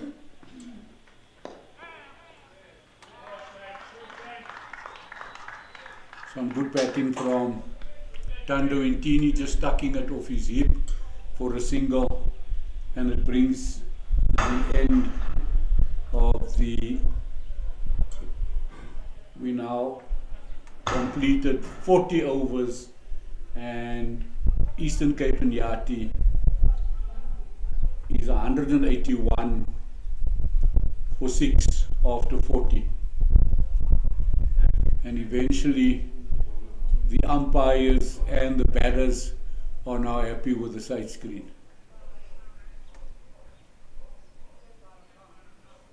Funny enough, Eugene, that the side screen has moved more to our right. I'm not sure if it is Tando that called because of the left hander. Tando that called for it to move that far. As we mentioned, there's a bowling change from the country club end. Orapele Motlhoring, who will be bowling to Tando Iinyathi, the left-hander, and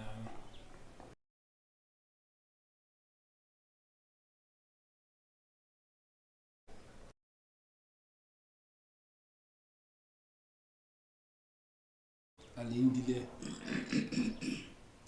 and Fletcher.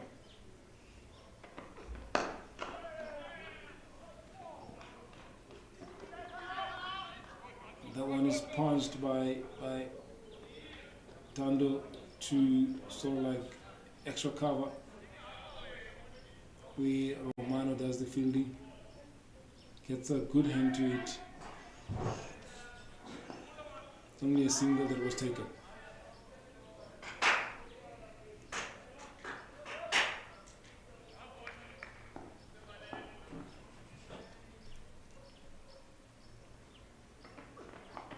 Oh, that one goes from Orapeleng to Satrai, who tries to play it on the leg side, manages just to top edge it into a vacant area just to the right of the wicket keeper. Richie does the fielding. Yeah, very lucky shot there. Didn't go at all where he intended, and he got away with that one.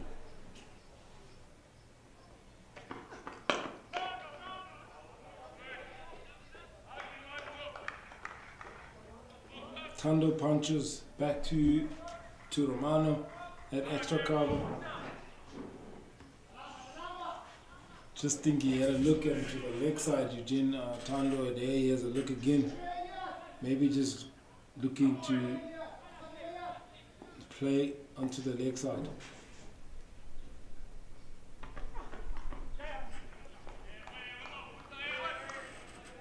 That one he balls it nice and straight. Hits the pads of Tando. A leg by signal by the umpire. Earlier on he just kept looking into the leg side. Yeah, there's a gaping gap there for him on that mid-wicket area. With the mid-on being in the field, and then he's got one player on the square leg boundary. So there's enough area for him to go into. Great fielding there by Alan. Liam Doughty. Alindile was actually thinking of going back for the second. But in his run, manages to pick it up cleanly and prevents the second run.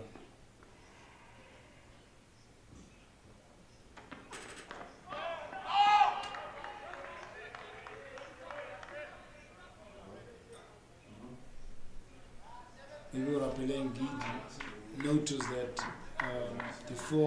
the two big boundaries that Ntini hit, he was given a little bit of width. He doesn't give him width. He bowls dead straight. The two balls that he actually bowled to Tando. He also doesn't look comfortable with his hemis. Because he's stretching. He's stretching there. Also looks like he's cramping.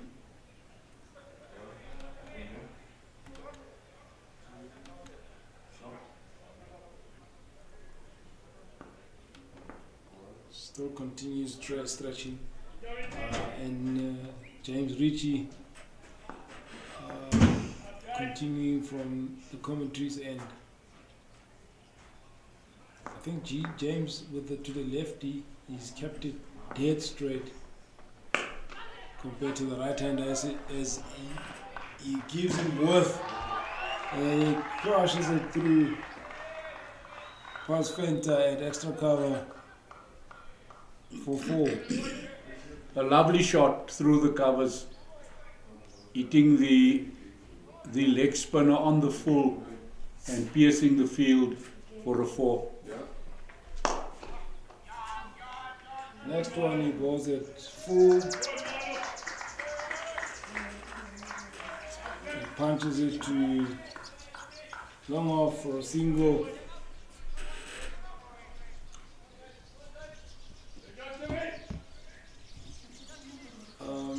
Bit of a delay in the game where Tando is busy just fixing his protective gear, making sure everything is in place.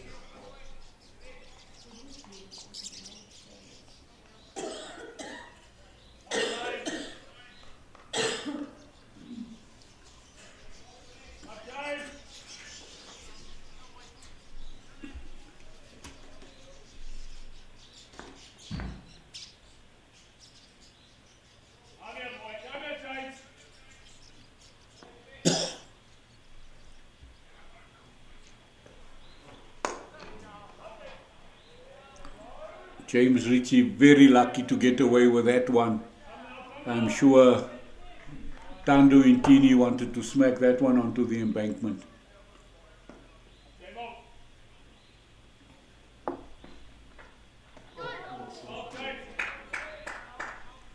far better comeback ball.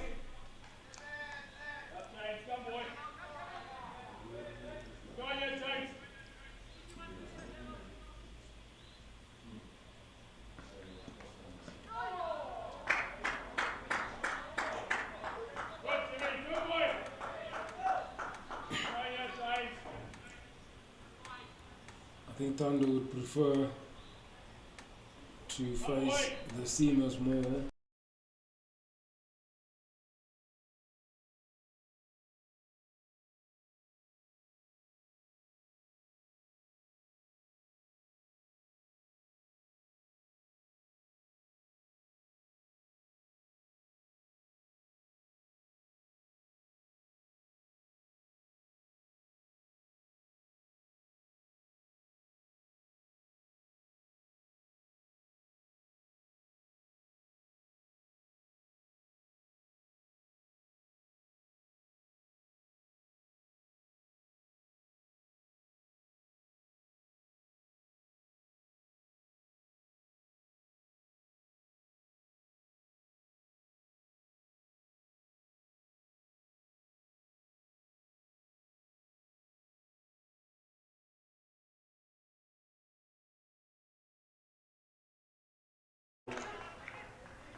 Come on. Kumalo coming in from the boundary and falling short, and the batsman has gone through for a single.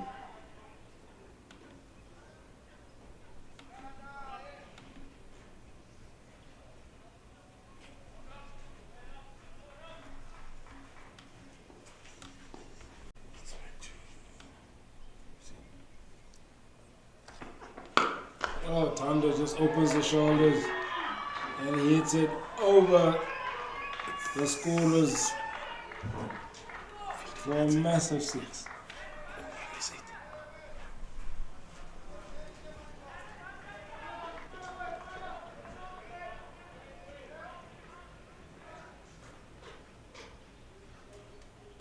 I think Thunder, as mentioned earlier on, is more comfortable against the seamers compared to the spinner.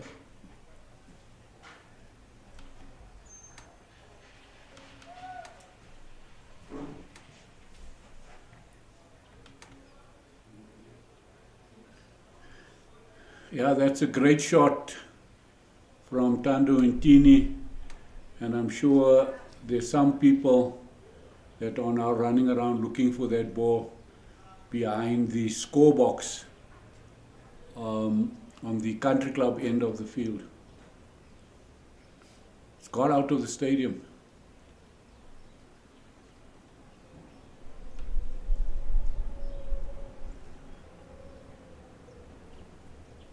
Yeah, Eugene, offline you mentioned to me that there is a between the two teams, Eastern Cape and the Heat's significance.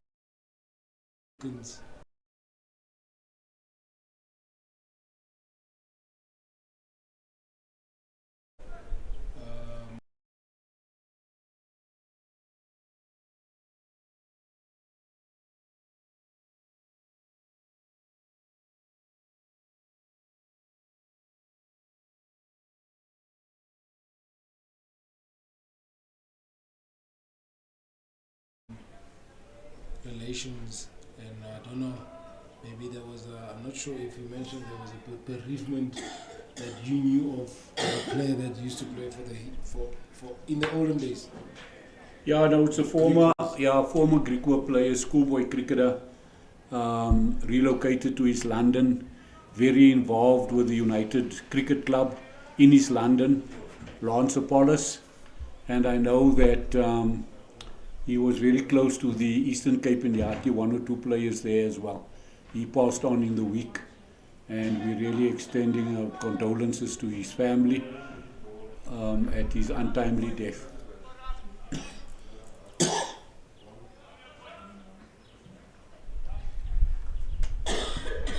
As we managed to retrieve the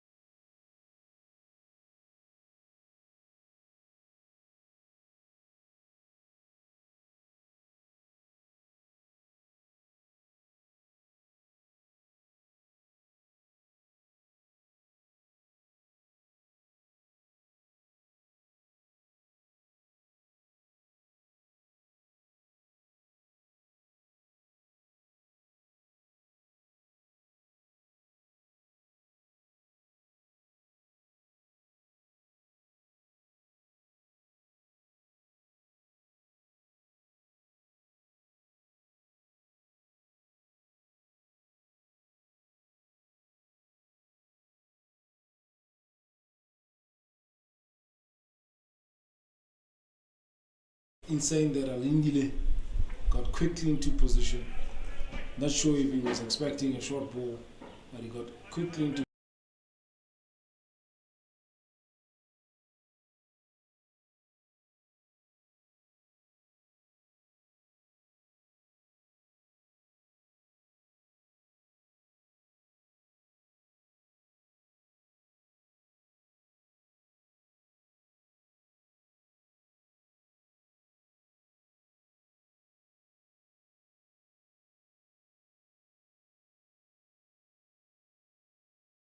become a problem because he's already gone for 14 and he's still got 2 balls left to go.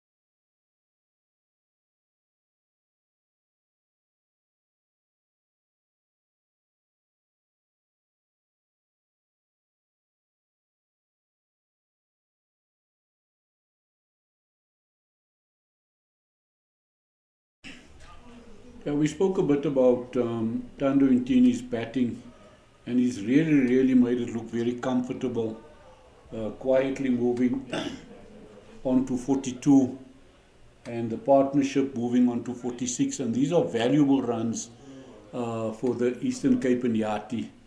And I'm saying that with a lot of respect to Mashleshwa.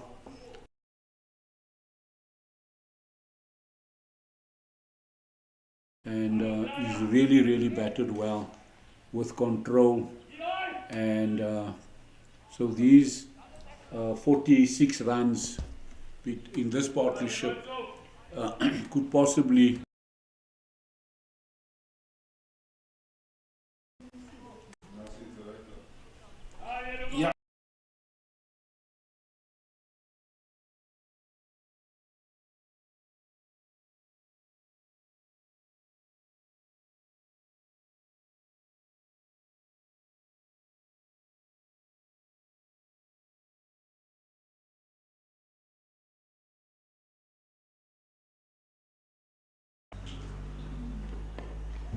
right away. He starts with back of a hand onto the body, which is just quietly just notched off the hip.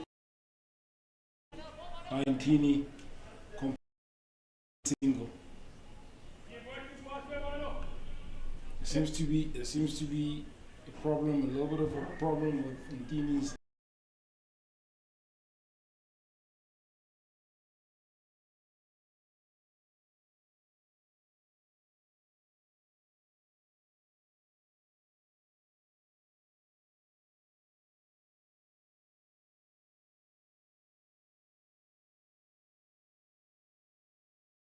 Etc. Great fielding of his own bowling by the skipper.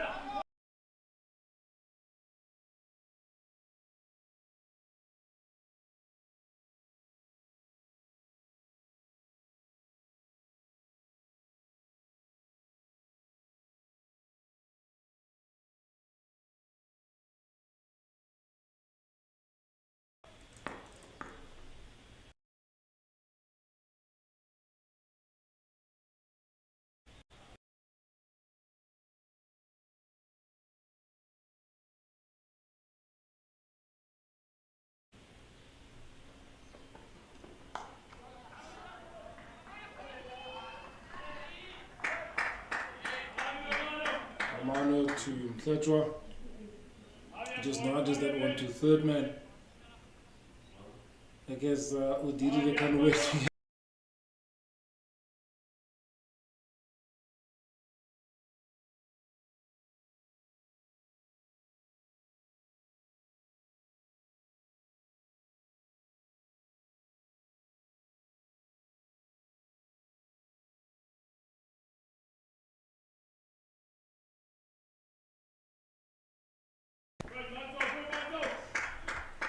Mano to Dini. Now just that one to third man. Orapeling Mutloring does the fielding. Mano has done well so far. Not considered a boundary.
And then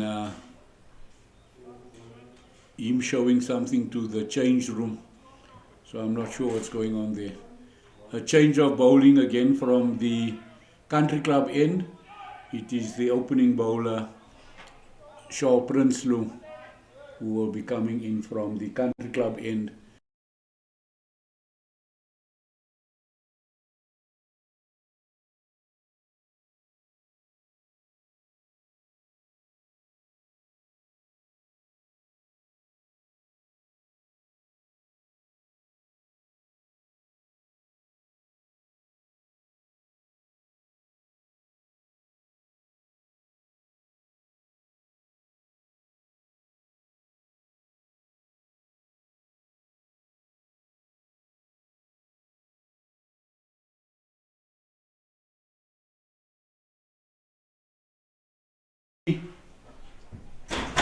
Gone for 45, but really gave his team a fighting chance.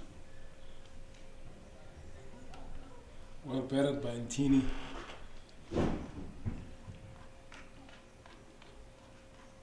Came in when his team was a little bit in a bit of a trouble. But the way he carried himself and the team and how he batted showed that he's got the mental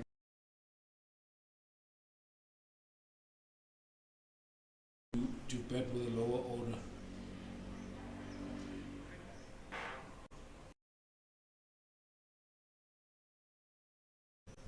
It's actually interesting that we thought, with all due respect to him, that he could not hold the bat.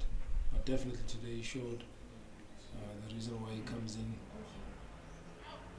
that high in the batting order.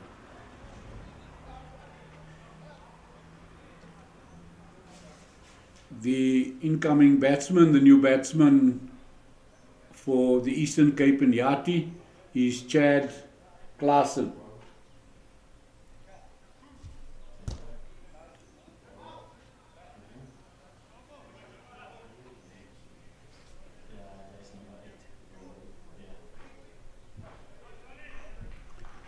His Gauteng reared was in Gauteng cricket, education at St. David's, and right-handed bat, right arm fast, and came through the ranks of Gauteng cricket from under 15 right through to Lions, to the Lions Cubs, played South African Colts, SA under 19, and also played university cricket. So also comes with a good pedigree, Chad Klaasen.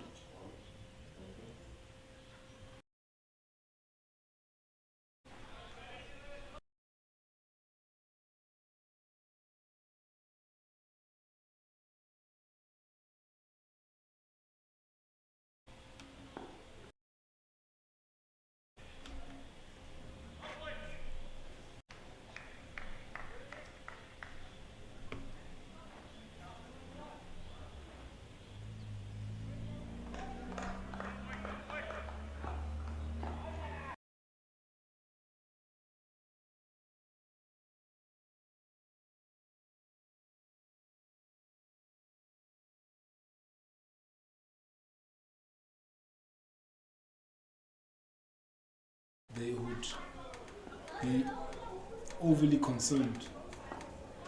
It's just about how they go, the Heats, when they get an opportunity to bat, how they're going to go about doing their business.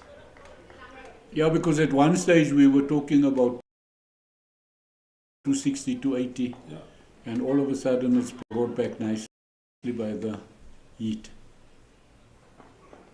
That one is straight up in the air, fielder getting underneath it, and a good catch taken.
The Heat would want now to really restrict the Iinyathi under 230. The only way they can do that is by bowling them out now. Yeah, that would be the plan now, to bowl them out. But I must say most of these Iinyathi batsmen, the lower order batsmen, all of them looked quite accomplished as they were coming in.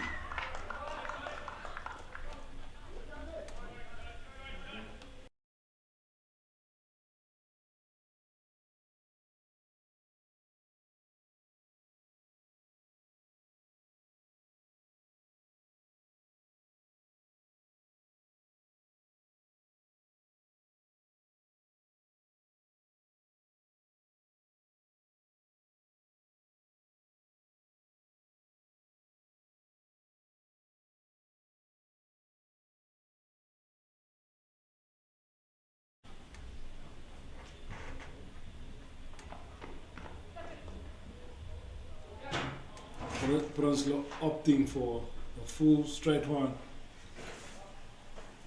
where Nico tries to run it down the third man. He misses, just misses the stumps.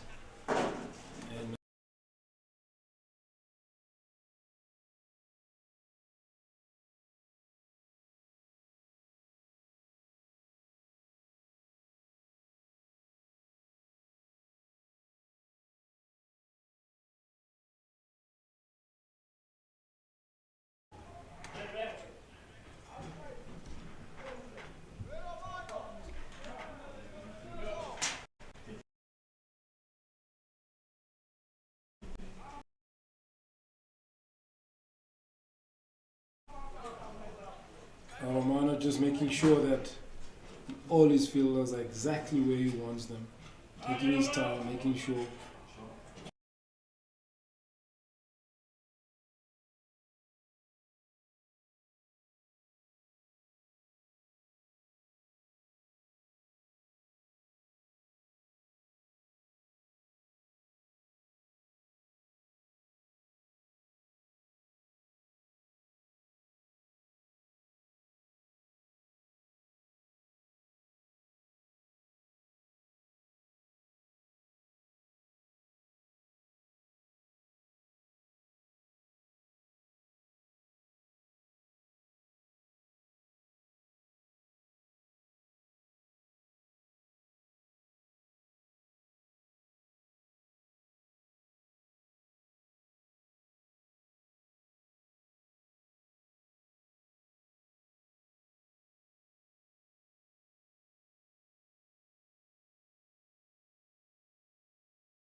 Another sharp single just into the mid-wicket area.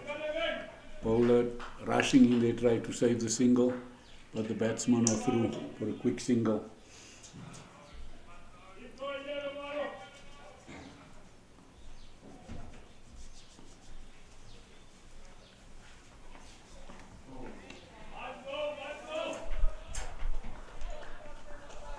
Then when Romano bowls it across the batter, who tries to hit it over extra cover, fails to make contact with the ball. This is the time where the coach will be saying you need to get better on ball. Again, Mano just coming around the wicket, decided to come around the wicket, making sure.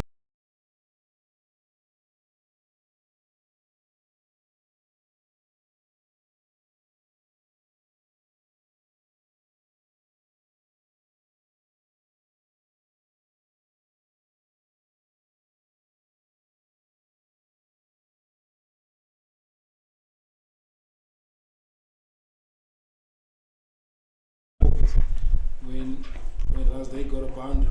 Oh, that was close, so close to that leg stump. I think he walked right across, and Prinsloo kept his lines nice and straight. He better missed it. He also missed the stumps. Yeah, very close call there.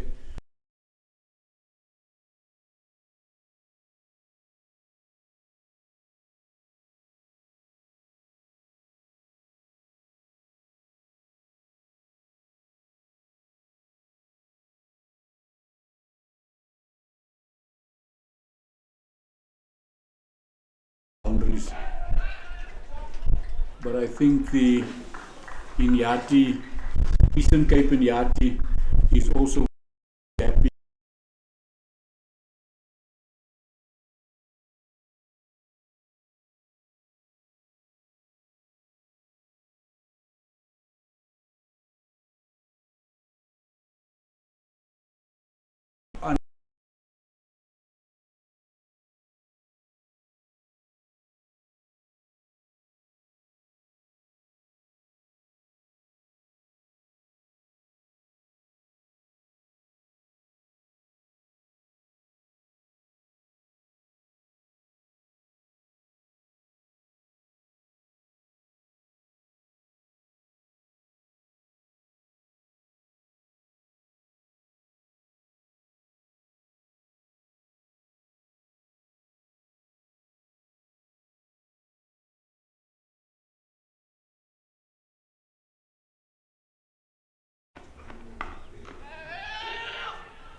Tight single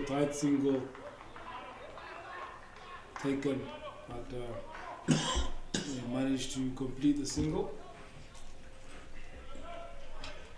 Yeah, shy from Mornay Venter, who's in that backward point region. And I'm sure if it was a direct hit, the batsman would.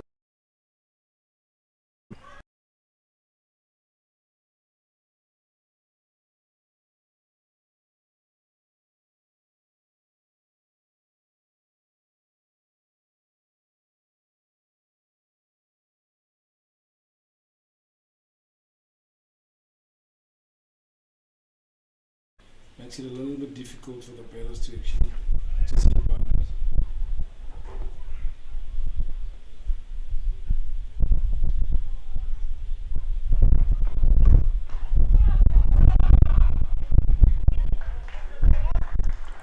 Again, some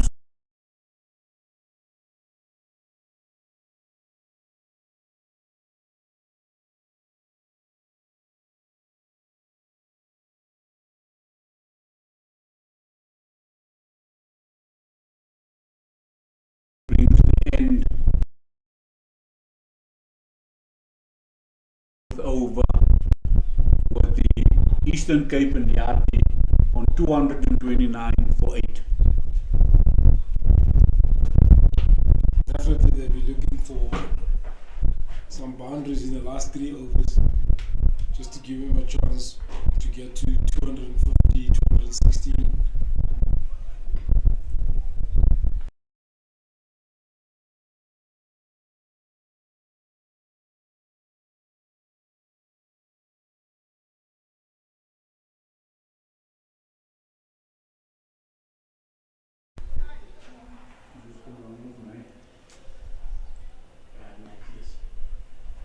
Romano to start his 9th over from the commentary's end.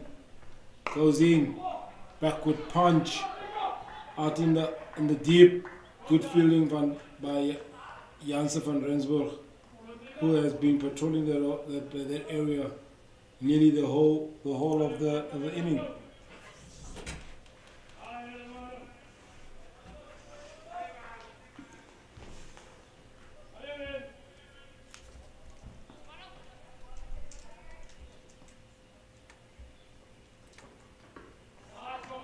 Romano decides to go upstairs, test the better if you can manage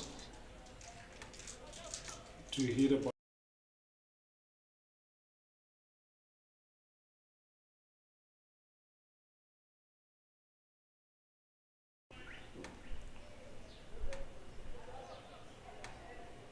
Again, he sets his field, making sure they're exactly where he wants them.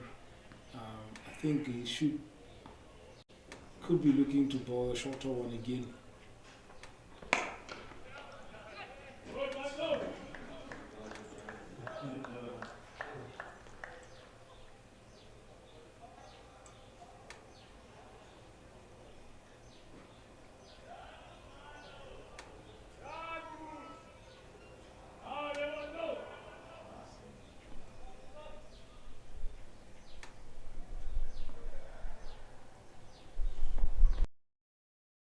decides to go back of a length into his body. The batter just tries to make space, fails to make good contact, just dabs the ball to point. And one offender does the fielding. No singles.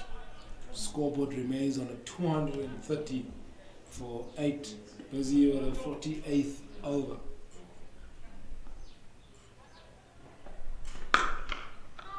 Decides to go full.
Country clubs end.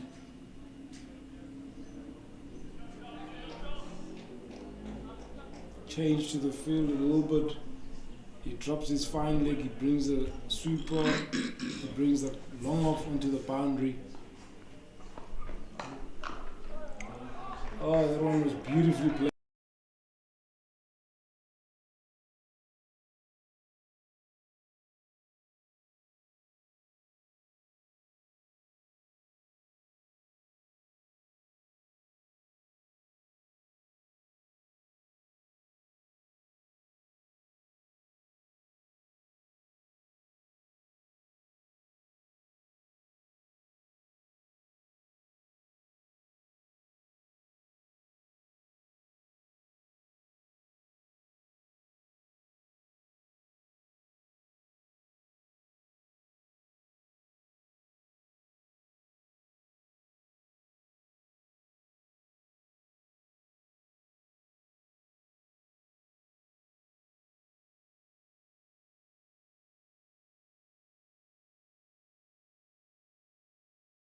With Kyle Jacobs, no relation, on 118. He's the grandson of Bravo Jacobs, one of the greats from the Port Elizabeth area, one of the greats of the past, and it's obviously good to see his grandson, performing so well on the scene today. He's 120 not out of 135 balls.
Not sure if Romano knew or saw what the better wanted to do.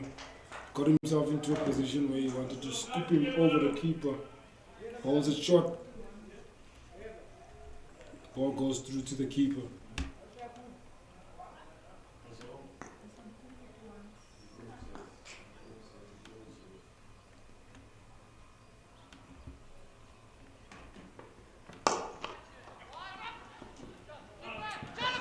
That one punched through to long off.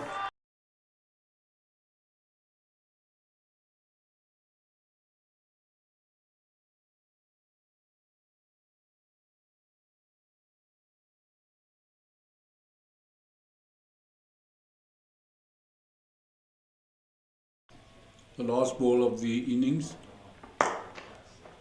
and they will end up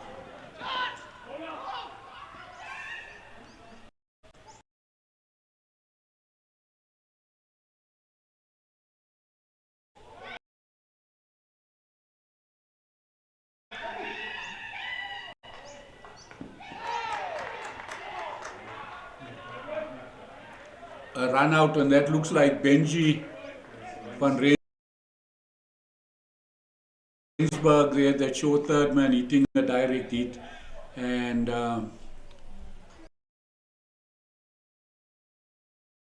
Van Sale being run out of the last ball.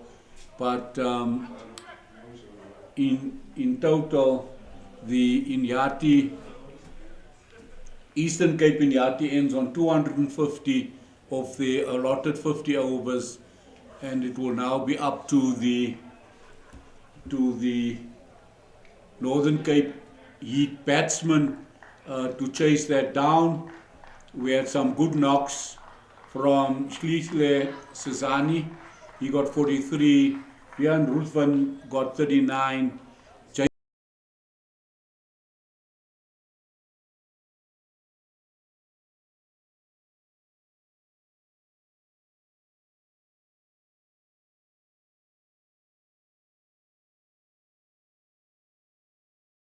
To the middle and also in the bottom part of the batting lineup. Don't think the hits will be too concerned. They should be able to, if they bat properly, come in, bat at 5 rounds and over to get to the total. But great contributions from Zihle Sizani, 43, and a good Nathan Brooks. Via